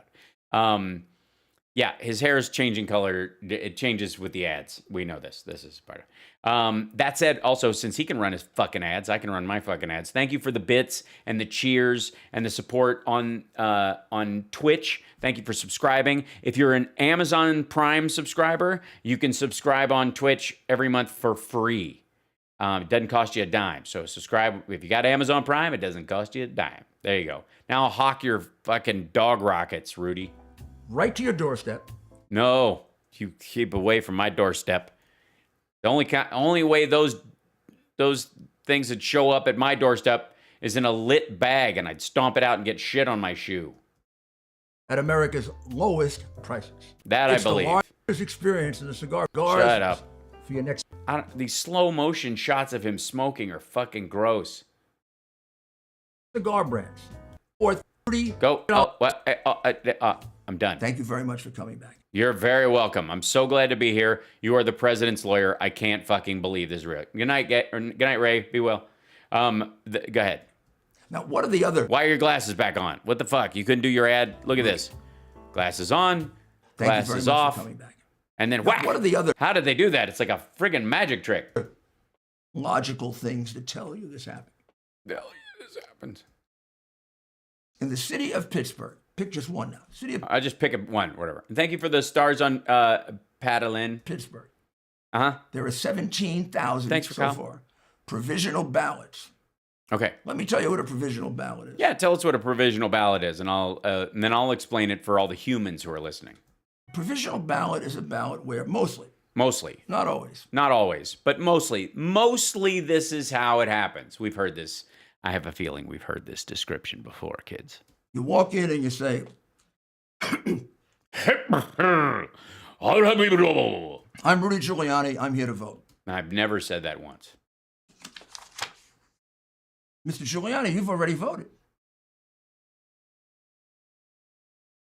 That is almost never how it happens. You remember the absentee ballot? You sent it back. No, it's at home. I never sent the absentee ballot back. I always intended to vote. I never sent it back.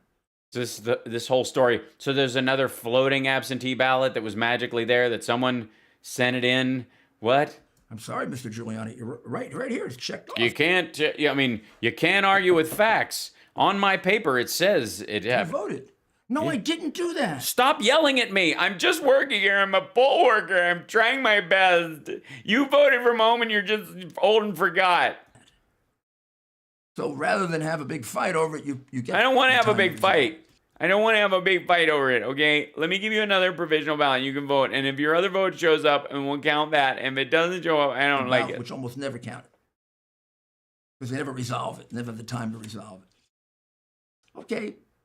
If that happened 1,000 times or 1,500 times, you'd say, maybe some people forget. How could 17,000 people in Pittsburgh forget that they cast an absentee ballot? They didn't.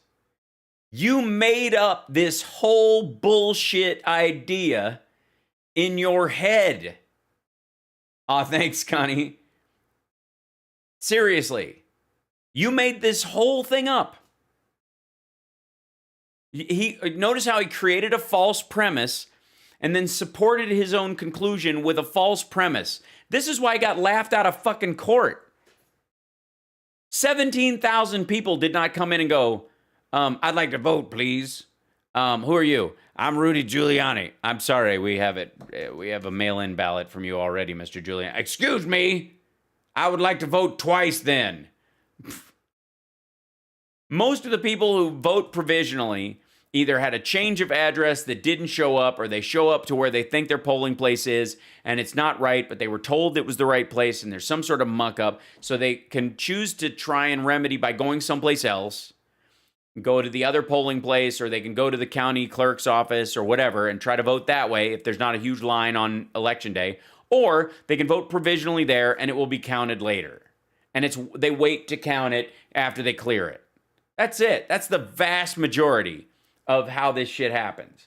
But he created this false pretense that everybody, largely everybody who comes in, who ends up voting provisionally, that's a second vote.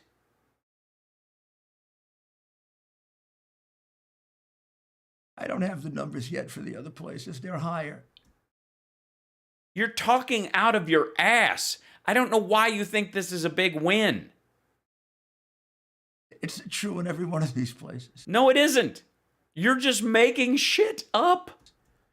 20,000 in Philadelphia, 10,000 in another place. Yeah, in a city with millions of people, 10,000 people voting provisionally is minuscule. What in the 12,000 in another. I mean, not everybody forgets like Biden, Yeah, see what he did there? Because he's old, right? Now, tell me, what's the difference between Michigan and Minnesota? I mean, I don't mean just in conversation, how you write it down in a legal brief when you are representing the President of the United States. 17,000 people. Isn't this the argument that Trump was telling to people at rallies? It was, and he got it from Rudy. People in Pittsburgh Mm-hmm. went to the polls and were told they had already voted. No, they weren't. That seriously never happens.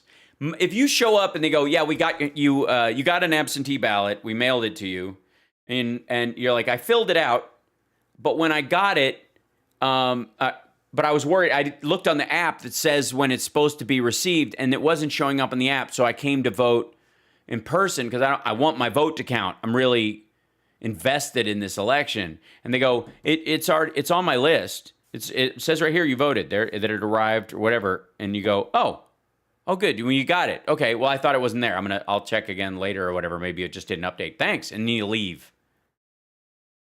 But if you show up and you're like, I vote here all the time, like, yeah, your voting place moved, to the next county because of the way the congressional rules were drawn and yada, yada. And you go, well, I can't drive all the way across town to do this in the middle of a pandemic. I stood in line. That's dangerous enough. I'm not going to stand in another line. Well, you can vote provisionally and we'll count it later. Okay. That's it. That's how all of them went down. This fucker is literally making this up. And didn't remember it. Or is the more consistent explanation that the vast majority of provisional ballots are based on clerical errors where people don't show up on the rolls where they're supposed to, or they've got the wrong polling place, or they thought they were registered and they're not, and so they fill out a provisional ballot hoping that it is counted later. Occam's razor. Or it could be an enormous fraudulent undertaking by the Democratic Party as a way of manipulating the electoral rolls by creating 10,000 fake votes in a city with 3 million people in it. As a witness in... Where was it? Where are they? Keep them straight. Detroit. Swore under oath. Uh-huh. That when they didn't have a person that was registered. Uh-huh. Or when the person voted for the second or third time. No. That is not in their affidavit. That you just pulled out of your ass. You read this shit to us. We've seen it.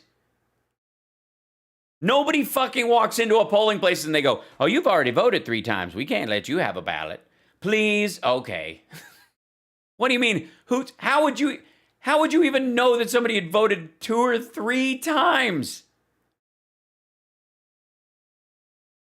Honest to God, do they just keep coming back in?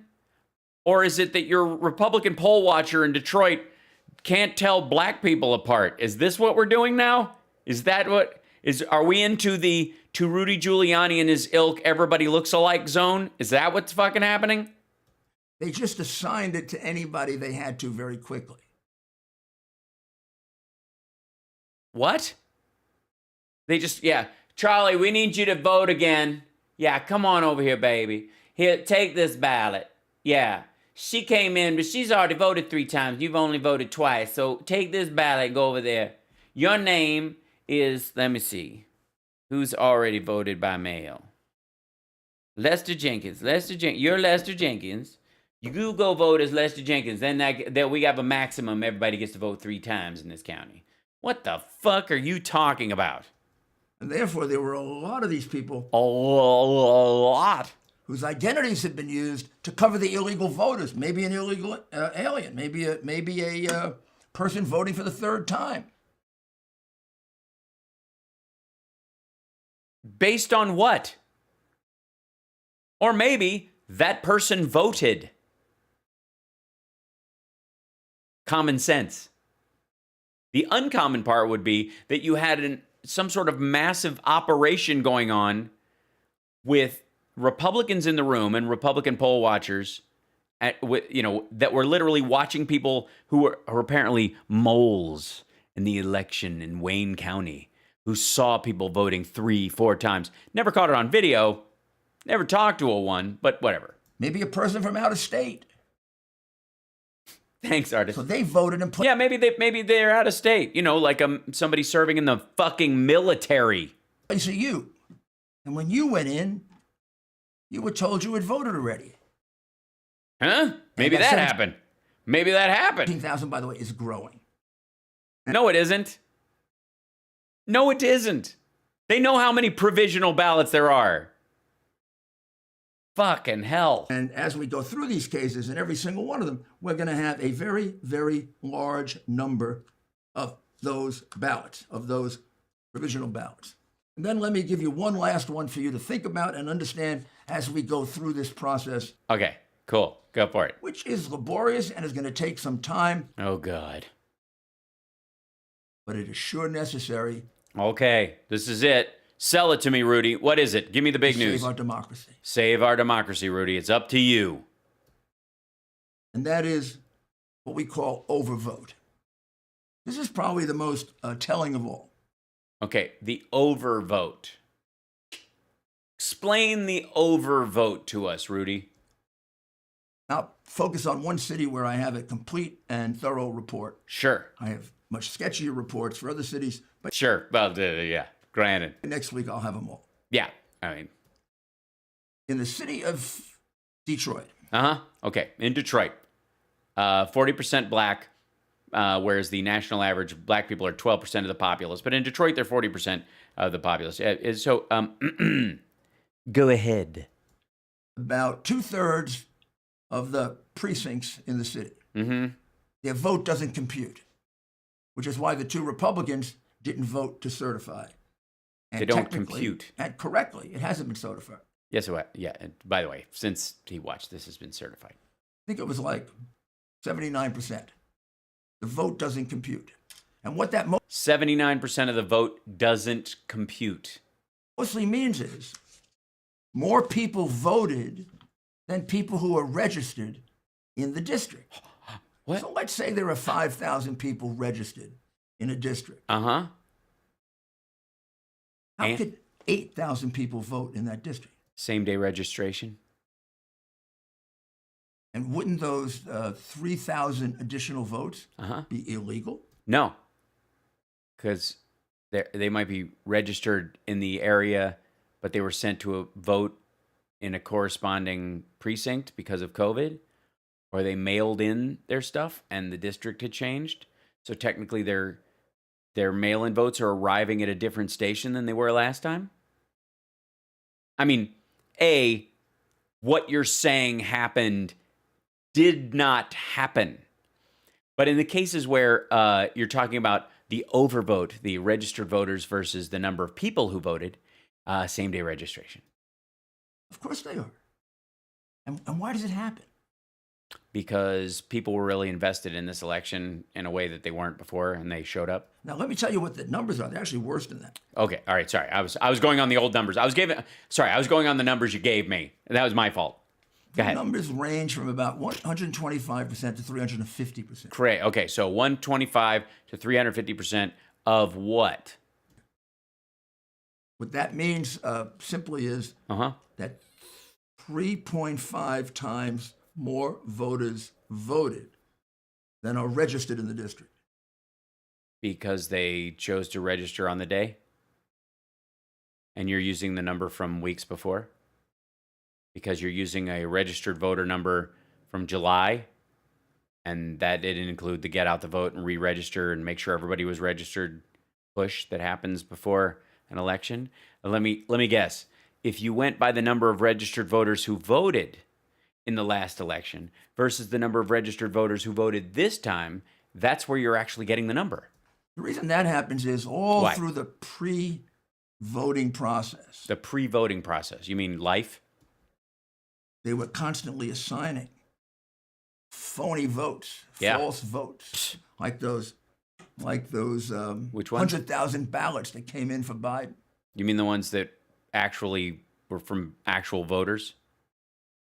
Those aren't overvotes.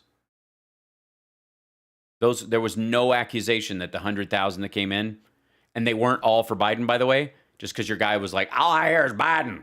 Or News Desk made that mistake in Wisconsin. Had nothing to do with the government counting votes, but how they were counting it. But this illusion that 100,000 of them, they're all for Biden. Why? Because my guy heard, all I heard was there. Sounded like every single one was for Biden. How do you know? Well, they were going Biden, Biden, Biden, Biden, Biden, Biden, Biden, Biden, Biden. So that's all it sounded like. You listen to it, all they go Biden, Biden, Biden, Biden, Biden. You think they were real? Yes. Yes. Those ballots were. They were shot off with the help of machines, and many of them didn't even have anything on the outer envelope. Okay. They have to correspond to an actual voter or a number of voter, or they don't count. They re-looked at all these. The numbers check out.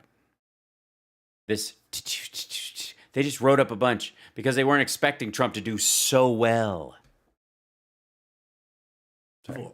Which would make them purely illegal. But then those had to be squared up for some precinct somewhere. These people didn't live in that precinct. They did not even exist. So that's the idea, this is the idea that they printed a bunch of ballots somewhere randomly. And they're like, we got 30,000 voters that didn't show up or didn't vote. So drive those ballots to this precinct and drop them off so we can add those 30,000. We'll just put them in their envelopes and count them as the people who voted. Never mind the fact that those people may have actually voted by the time we did this. And so that's why you have 3 times more people voting than are registered in the precinct. In Detroit, we have a fair number of precincts in which 2 or 3 times more people voted than live in the precinct, even the children.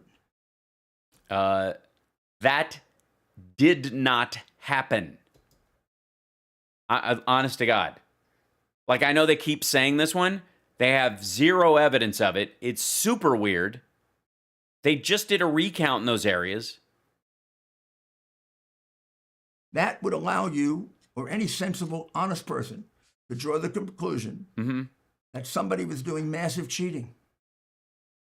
Or that you're bullshitting about the numbers. Again, Occam's razor. Is there a giant conspiracy by the party out of power to control major population centers and fraudulently install a president? Or are you pulling numbers out of your ass and pretending they exist and creating straw man arguments about stuff that are based in total fantasy? How do you get 3 times more votes than people who are registered? You don't. You get 3 times the turnout from last time. Don't look at one number that says something and think it means something else. That's literally what's happening here. And the turnout for between, you know, the last election, the midterms, and now is going to be an increase of 200 to 300% because people come out for a presidential election. That's the case in Detroit. Yeah. Studied. Sure. Witnesses ready to go on the witness stand to prove it? Sure. Witnesses go population numbers, who needs those? That's the case in Philadelphia. Mm-hmm. That's the case in Pittsburgh. That's the case in every one of the cities that I mentioned to you, which I would call Democrat corrupt cities. You mean the black ones? I see. Because they intelligently selected places they own, where they own the sheriff, not the police, the sheriff. No, but they do not own the deputy. Usually very political. They own the courts. They own the election board. Is that why the Michigan electors, like the board that chooses the electors, went to the White House to meet with Trump? Because they're Republicans? Completely. Mm. They owe their jobs to the party boss. The General Services Agency is the GSA, and that's Emily Murphy had to certify the Biden transition today. And this didn't happen in neutral places. This didn't happen in rural places. This didn't happen even in suburban places. This didn't happen where it's 50-50 Republican, Democrat, or even 60-40. This happened where it's 75-25, 80-20. If, in fact, the state of New York or the state of Massachusetts or the state of Maryland were up for competitive races, it sure would have gone on in my city. So don't feel like I'm picking on your city.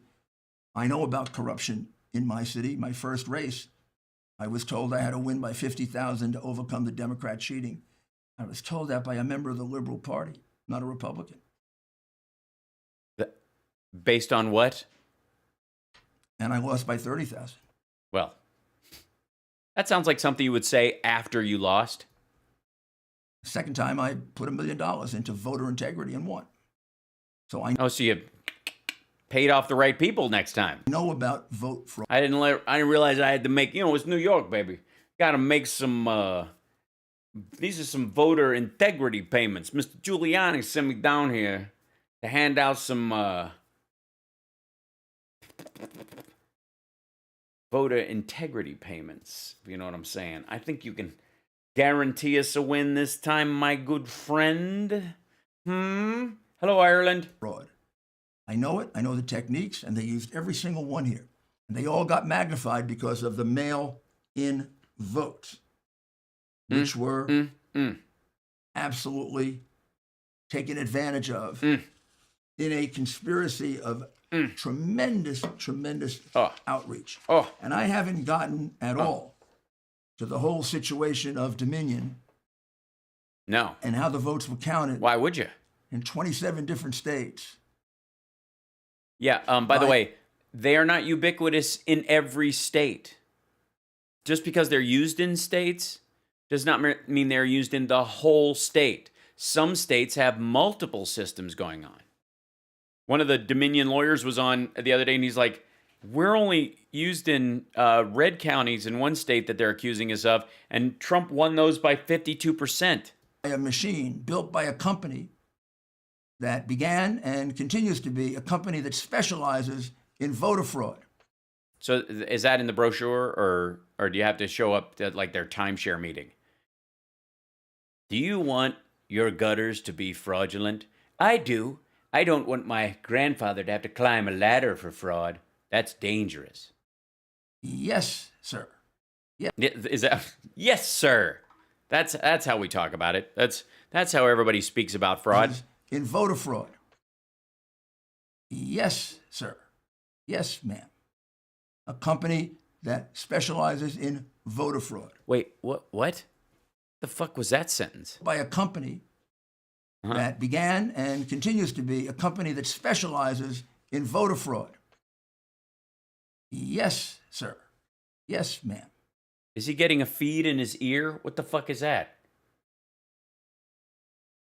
Yes, mistress. It's happening under the table. A company that specializes in voter fraud. We will discuss that probably in the next episode. Yeah, probably. Yeah, I mean, we'll get to it. Or the one after in great detail.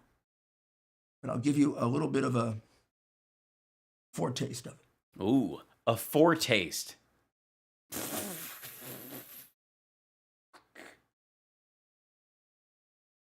Ew. It's like a foreskin But come on. I can't. A foretaste. Ugh. The company that counted the ballots in Michigan and most of those states. This is the foretaste. I'm so afraid. It's a company called Dominion. It's a Canadian company. Right. I thought they were owned by Venezuela and Chavez and whatnot. Do we not? Like, they're an American company. Why are we using a Canadian company to count American votes? Yeah, we can't trust the Canadians. Haven't had a sound election, and shit, they always do. Why are we sending American votes out of the United States? Africa right now. Africa right now. They don't go to Canada. Why are we using a Canadian company to count American votes? Africa right now. Why are we sending American votes out of the United States? Victory. They don't go to Canada. No, they don't. They don't go to Canada. Victor, hatta. They go to Germany. What? Now, why do they go to Germany? Because we must send all the GOP votes to the Deutschland, the fatherland, because Donald J. Trump has decided that all the good votes go to Germany and pass through the Reigen. Because Dominion doesn't count the votes. They don't? You mean they do these machines that have these touch screens and print out a paper ballot and all this stuff, but the machines themselves are incapable of calculating? A company called Smartmatic counts the votes. No, they don't. The company was founded in the early 2000s by two Venezuelans extremely close to Chavez, the dictator of Venezuela. Oh, well, that's good. I'd hate to form it in Venezuela and be close to the dictator of Guatemala. They continue to own the company to this day. Victory, they were founded for the specific purpose of fixing elections in Venezuela. They fixed elections in Venezuela. They fixed elections in Argentina. What I am saying to you, go Google it. Just Google it. Don't make me do the work. I don't understand. Loud noises. The press is too lazy. You're too lazy. It's your fucking story. You're not going to run out of time. It's your stupid show. Explain yourself. Or too warped. Oh, they're dirty, warped, and sick. They're tucking the news into the front of their pants and not letting you see it. I would reach into the front of my pants and show you the foretaste. Oh, God, I grossed myself out. I'm sorry. Or too crooked. Crooked? Go Google it. No! Why are you... There's a cat trying to come in here. Murph. Oh, okay. Hi. Okay. All right. Okay. Good to know. It's there. Ah! There's a letter from Democrat Congresswoman Carolyn Maloney. Thank you, Melinda. Uh-oh. World's ugliest dog continues right after these messages. In 2008, telling you what I just told you. The company is founded by communists who wanted to make sure Chavez and then Maduro were elected regardless of the will of the people. It's a company that has been kicked out of the United States, even kicked out of Chicago.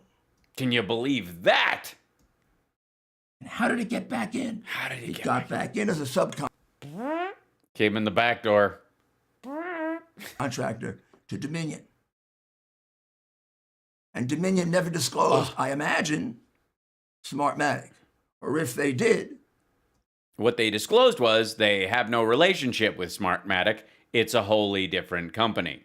These governors, like the governor of Michigan. And Georgia. Hired them? Huh? To count American votes? What? We have a Venezuelan... What? We have a Venezuelan company? With Venezuelan voter fraud technology? But literally designed? Counting our votes. Counting our votes? And as we are studying the irregularities in the vote... Please. Studying. Googling, let's just say. It's becoming quite clear. Let me say that again. It's becoming quite clear. What was that? What word was that supposed to be? We are studying the irregularities in the vote. Uh-huh. It's becoming quite clear. Let me say that again. Been talking too much today. It's becoming quite clear. That was the word. He was trying to say the word clear. Woohoo! In the vote. Who doesn't say that? Who says when they're trying to say the word clear because they've been talking so much? What the fuck was that? Why would you keep it in? Coming quite clear. You have another angle. As we are studying the irregularities in the vote, it's becoming quite clear. Let me say that again. Been talking too much today. Who's the woman off camera? It's okay. It's okay, Rudy. Don't worry about it, baby. Money's on the dresser, right? Becoming quite clear. Been talking too much today.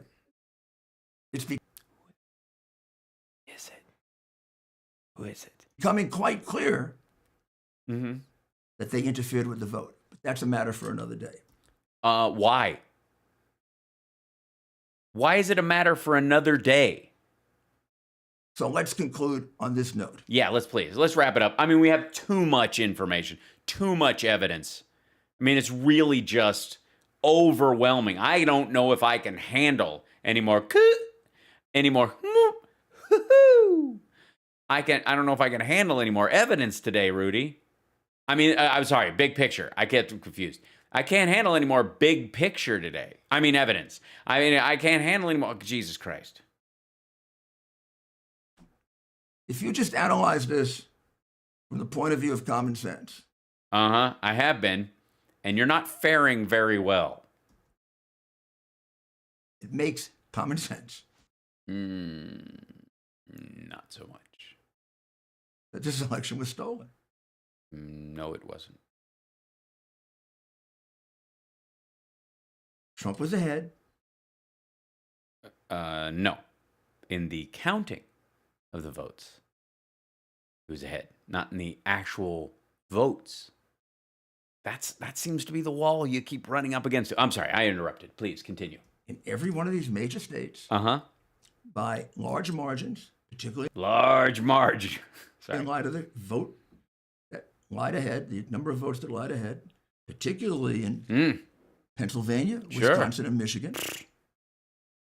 In every one of them, they were able to they didn't miss one. Yeah, I think you mentioned North Dakota, and I think he didn't Trump win North Dakota? He's now screwing me up. Am I confused? Can someone check me on this? Am I losing my mind? Is it honestly, is there anything? Every one of them, they were overcome it. No, they didn't. Every one. No, they did. No, they didn't. And we're talking about probabilities now. Sure, yeah, absolutely. That's what you want in a court of law. Yeah, darts. And they had 7,000 or 8,000 or 9,000 people coming in, not knowing they had voted. No. Voting provisionally, which happens every time. Being told they had voted. No, they weren't. And saying they didn't. No, they didn't. Because those were the patsies that were used to assign the false ballots. I got a case here. I think like a prosecutor, I got a case here. Yeah, you got it. This is the lie. Smoking gun and everything. You walked in, the dame had the gun in her hand. There was smoke drifting from the barrel. The fellow on the ground looked like he was trying to make his way out the door if he thought the door was the floor. If he'd laid there any longer, I thought he'd be in the basement. But I knew right there that as shockingly gorgeous as she was, and she had a figure that could make traffic turn around and go on the wrong on-ramp, I knew I had a case. There's a lot more than a case here. There's our democracy at stake. Oh, I see. It's not just a case. This is our democracy. This would be commonly referred to as his closing argument. What is America? What is America? If we don't have a free and fair right to vote. Agreed. So why are you scuttling the election for a liar? Not a democracy anymore. Yeah, we are. And by the way, your party argued during this process that we're not a democracy at all.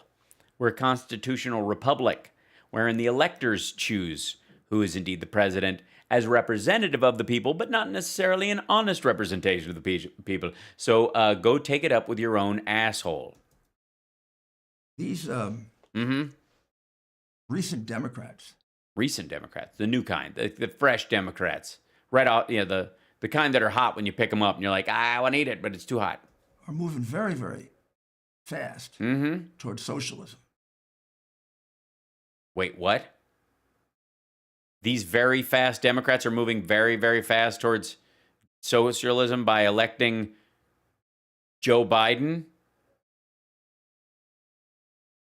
Excuse me? And he defeated the president that is given the most government subsidies in the history of the country?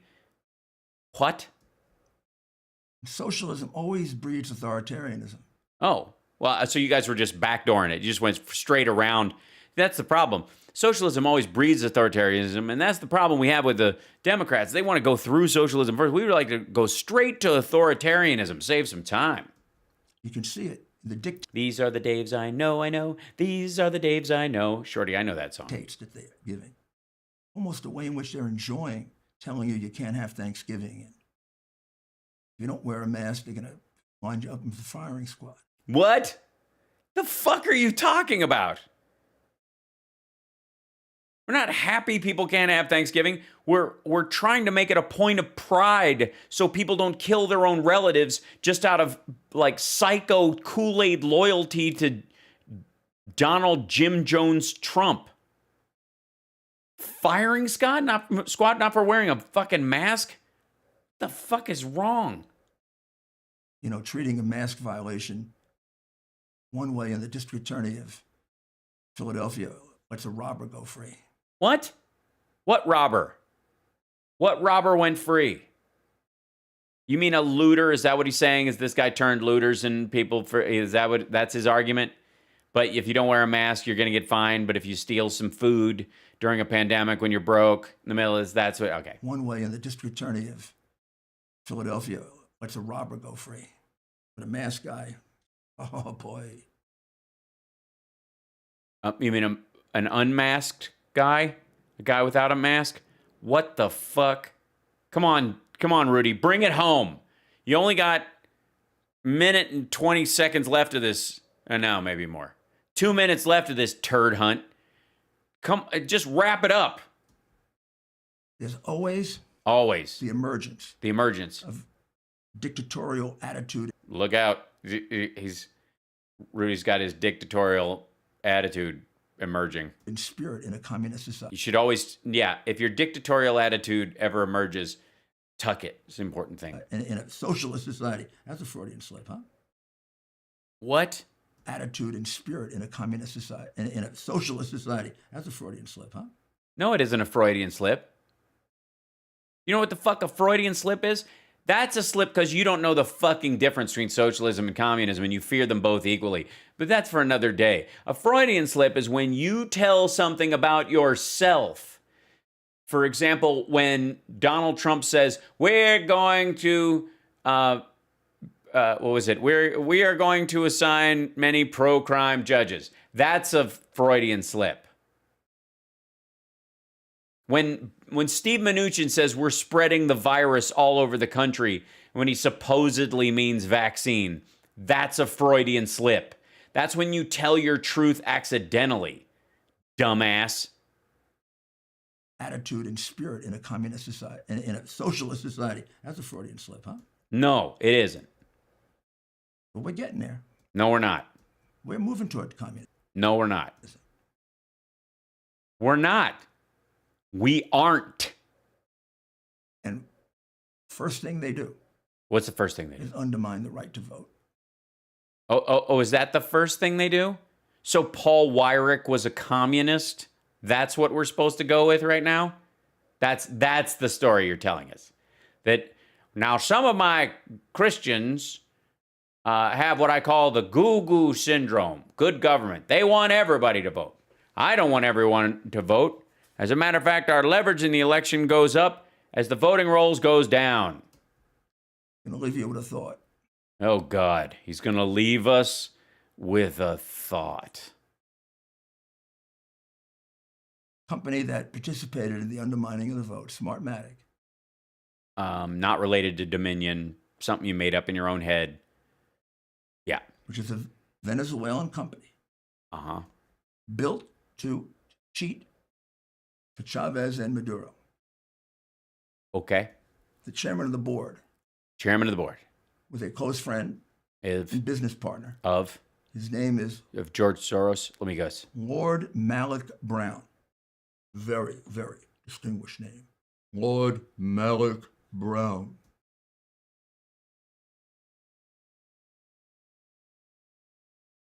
The fuck are you talking about? And he is a very close business partner. And he is involved as the number 2 person in George Soros's. I know it. Super Jew. It's the Jews. It's a big Jew global conspiracy. It all comes back to the Jewy Jews. Jews and all over the place. They're Jewezuela, and they're in, they might as well call it Jewmany instead of Germany anymore. And they're just Jewing it. Lord Malik Brown, subservient to the big Jewy Jew, George Soros. Fucking A. Biggest organization. It's huge. George Soros. Giant. Biggest contributor to the Democratic Party. No. Voters are. Biggest contributor to Black Lives Matter. Nope.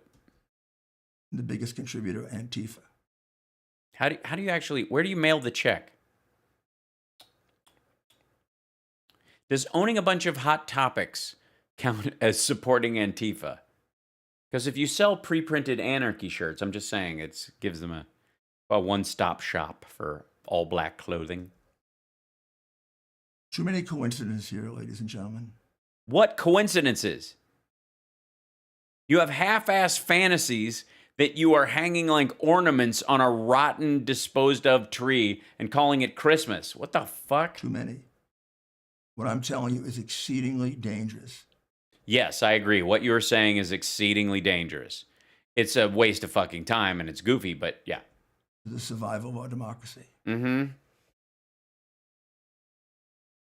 And hold on. Ew. Democrats over the last 4 years have trashed our Constitution so badly. Over the last 4 years? Everything that they've done is operated within the purview of the Constitution on every note. Because the press... Yeah. Press just covers up what they do. They just do. The press just covers it all up. They're destroying our rights. So true. All of our rights are gone. Like, I can't even put this video on YouTube of you putting your video on YouTube. This big tech is coming down on us so hard. I can't even have people tweet out that I'm on Periscope at the exact same time I'm on YouTube while running your entire stupid fucking video in its entirety. We're being shut down by big tech. We've got to make a stand here. We do. We totally got to make a stand. And what I want you to do is send in $20. Help us out with the financial costs of our legal fight, ladies and gentlemen. That $20 goes a long way. We got Venmo over there. You can just send $20. Help us fight the good fight.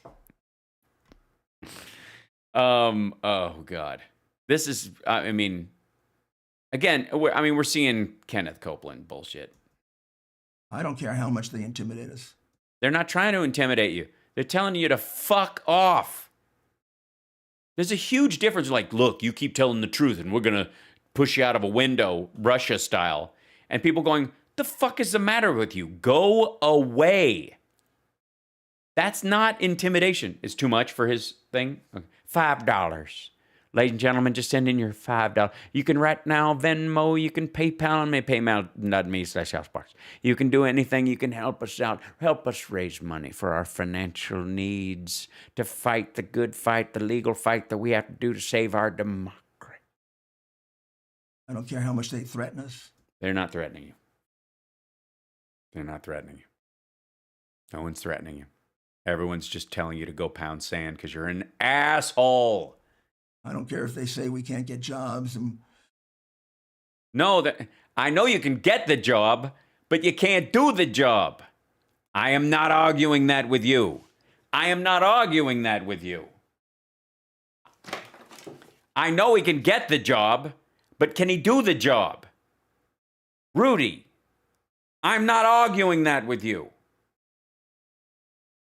I didn't say that. I didn't say that. If I said that, I would be wrong. I did not say that. I am not arguing that with you. I know he can get the job, but can he do the job? I'll call you later. We're going to lose our reputation and...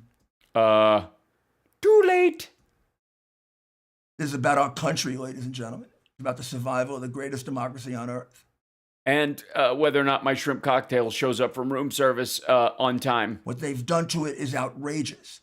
Outrageous! These people are criminals. Ugh. And they are worse than a lot of the criminals I've prosecuted before. And they are a lot worse than the common criminals that we put in jail. Oh, so where in this? So they're more than common criminals, but they're maybe not the top, but they're... All right. Or we let out of jail. But what about people who are denied parole the first time, but are they worse than the people who get out the second time? I need to call the Innocence Project now. These people are trying to take away from us rights that were given to us by God. Huh?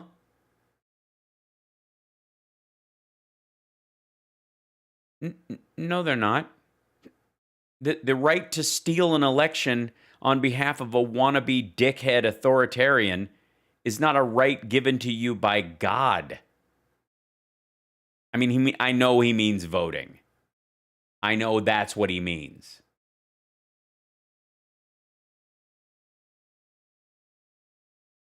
Don't. We're not going to let them do it.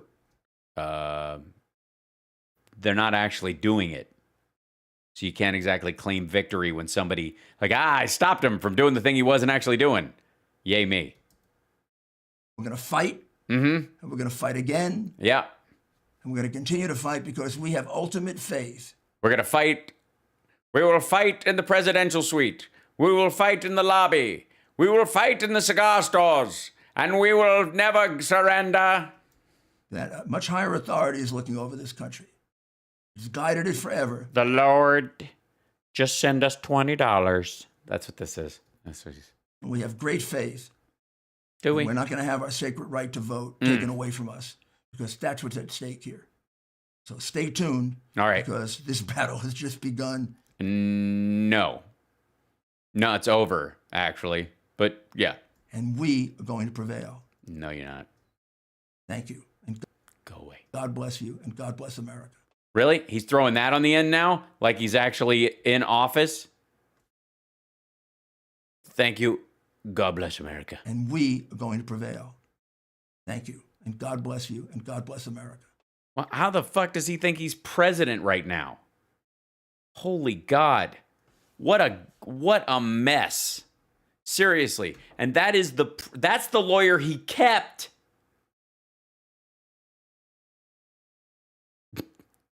Think about that for a second. Like this, what? Now, has Trump tweeted, it's fake news, I absolutely did not concede. Nope, still, there you go. Still the same one, 2 hours ago, done. Dunzo. There we go. Oh, and Stuttering John is asking me to come on tomorrow at 12:15. And he asked me today, but he asked me after he asked me to come on the show that it started before I woke up. I don't know why. It's very strange. So we are going to go back to here. Oh, it's frozen. That's why. I'm going to sign off. You guys are wonderful. Thanks for hanging out tonight. This was really fun. This was a solid laugh. I needed that. Sexy Liberal, you can still watch it on sexyliberal.com/tour. This is like, this is going to ratchet up over the next 3 days, but Michigan and Georgia have recertified. And like, at this point, I just think Trump he's tired of Biden winning. He's not tired himself of winning. But anyways, I want to thank you guys for joining me tonight. Thanks everybody in the chat room. Yeah, this was it was a nice laugh. Go have a nice meal, relax. The holidays are coming, and please, please, please do not have a family gathering. I'm not happy about this. I just want you to be safe, and I want your family to be safe, so you have many more close, huge family gatherings. Thank you, Melinda, for the super chat, by the way. Please, please, please preserve your future Thanksgivings by giving this one up. That's what's being asked of you right now. Wear a mask now so that you don't bury a friend and never get to see their face again. Cover part of your face so that you can see other people's faces for the rest of your life. This insanity that they're pushing, that this is somehow a strike on your America can't take it. This is against our freedoms to force us to wear masks. No, we are trying to keep you in your slapdash approach to life from infecting other people. Be a human. Recognize that you're responsible in an area, in a disease where you have no idea if you have it, for taking precautions around this. Wear a face condom and shut the fuck up. This will be over relatively soon, and fewer people will die in the process. It's like this bum rush to wipe out people. It's almost like they found out that EpiPens were coming on the market to stop people who, to give, I forget, I'm blitzing on the name of the drug when you have an overdose. But to help people with overdoses. So they're like, oh, those are coming on the market next month. Let's start passing out Oxycontin so we can get rid of some of these assholes before it comes online. Because Narcan, thank you. That's what I don't know why. It's the toxin that they were talking about, the Russian Novichok. That's what was stuck in my head. I'm like, I don't want to give anybody Novichok in an EpiPen. But that's what the argument is. Like, I don't want to wear a mask. We shouldn't be forced to wear a mask. All you're saying is let's kill as many people before the vaccine shows up as possible. Because this is not a permanent state. We're not adding masks to the goddamn Constitution. You fucking idiots. Wear a mask. Socially distance. Wash your hands. Take a pause. Find life other than the one you know right now so that you can continue to have the life you want after this is over. Jesus Christ. Thank you, Katie. I will. And you get Narcan, and you get Narcan, and you get Narcan. Right. Absolutely, Norman. That was really fun. I'm glad some of you enjoyed the Sexy Liberal show. I'm going to be posting my sketches fully on my Patreon later on tonight, early tomorrow. It depends. So I appreciate you guys more than you can possibly know. Thank you guys for hanging out. It was a great laugh today. I want to thank Rudy Giuliani and to some degree Sidney Powell and DJ TJ himself, Donald John Trump, for providing us with a little kind of aperitif, a foreskin of a foretaste of comedy for us this evening. So bless you. Yeah. Wash your fucking hand signs too much? Nope, not at all. I'm growing a COVID beard. Well, I'm growing a COVID mullet. It's, I need to wash my hair. I got stuff to shoot tonight too. Anyways, I don't know where Shorty, the stuff with Rudy's hand gestures, I don't know where the fuck he got that. Is he just got a crush on Paula White? Is that what that is? Because I don't fault him for that. But cremine. Thank you, David. I want to thank 15 Cent and Manners Please and Debbie Vignette and Real Mikai. It's hard to pronounce as a screen name. Semantic Romantic, thank you so much, and Jezebel and Ninka Crinkles and Jeannie and Fool Babe for subscribing and gifting the subscriptions, and Norman Fox, thank you so much. Thank you guys for staying on. Thanks John Smith for subscribing. Thanks to everybody who subscribed on pushed us over the 15K mark now that we're back able to stream on YouTube. And I think I found a workaround which guarantees none of my old videos will get me kicked off. And I can protect myself going forward by having all my videos wear a mask. So I think we're good for a while. So pick your poison as far as where you like to watch and contribute however you'd like. And if you can't contribute, because it's gonna get scary again, kids. I'm telling you, the death rate being what it is, and the volume of that, and these are families that will be changed forever, and that's going to affect people's productivity and ability to work and desire to start businesses. It's going to scuttle a lot of these things. And some people it will invigorate and go, life's too short, I got to try for what I want to do. All that is, it's going to affect things. And if you're scared and you don't have any money to support the show or any of that, I appreciate that and I understand it, and I will be here anyways. But to all of you guys that do support it, I thank you again and again and again. You guys are the reason we actually have a show and why we're the fastest growing little show on the interwebs.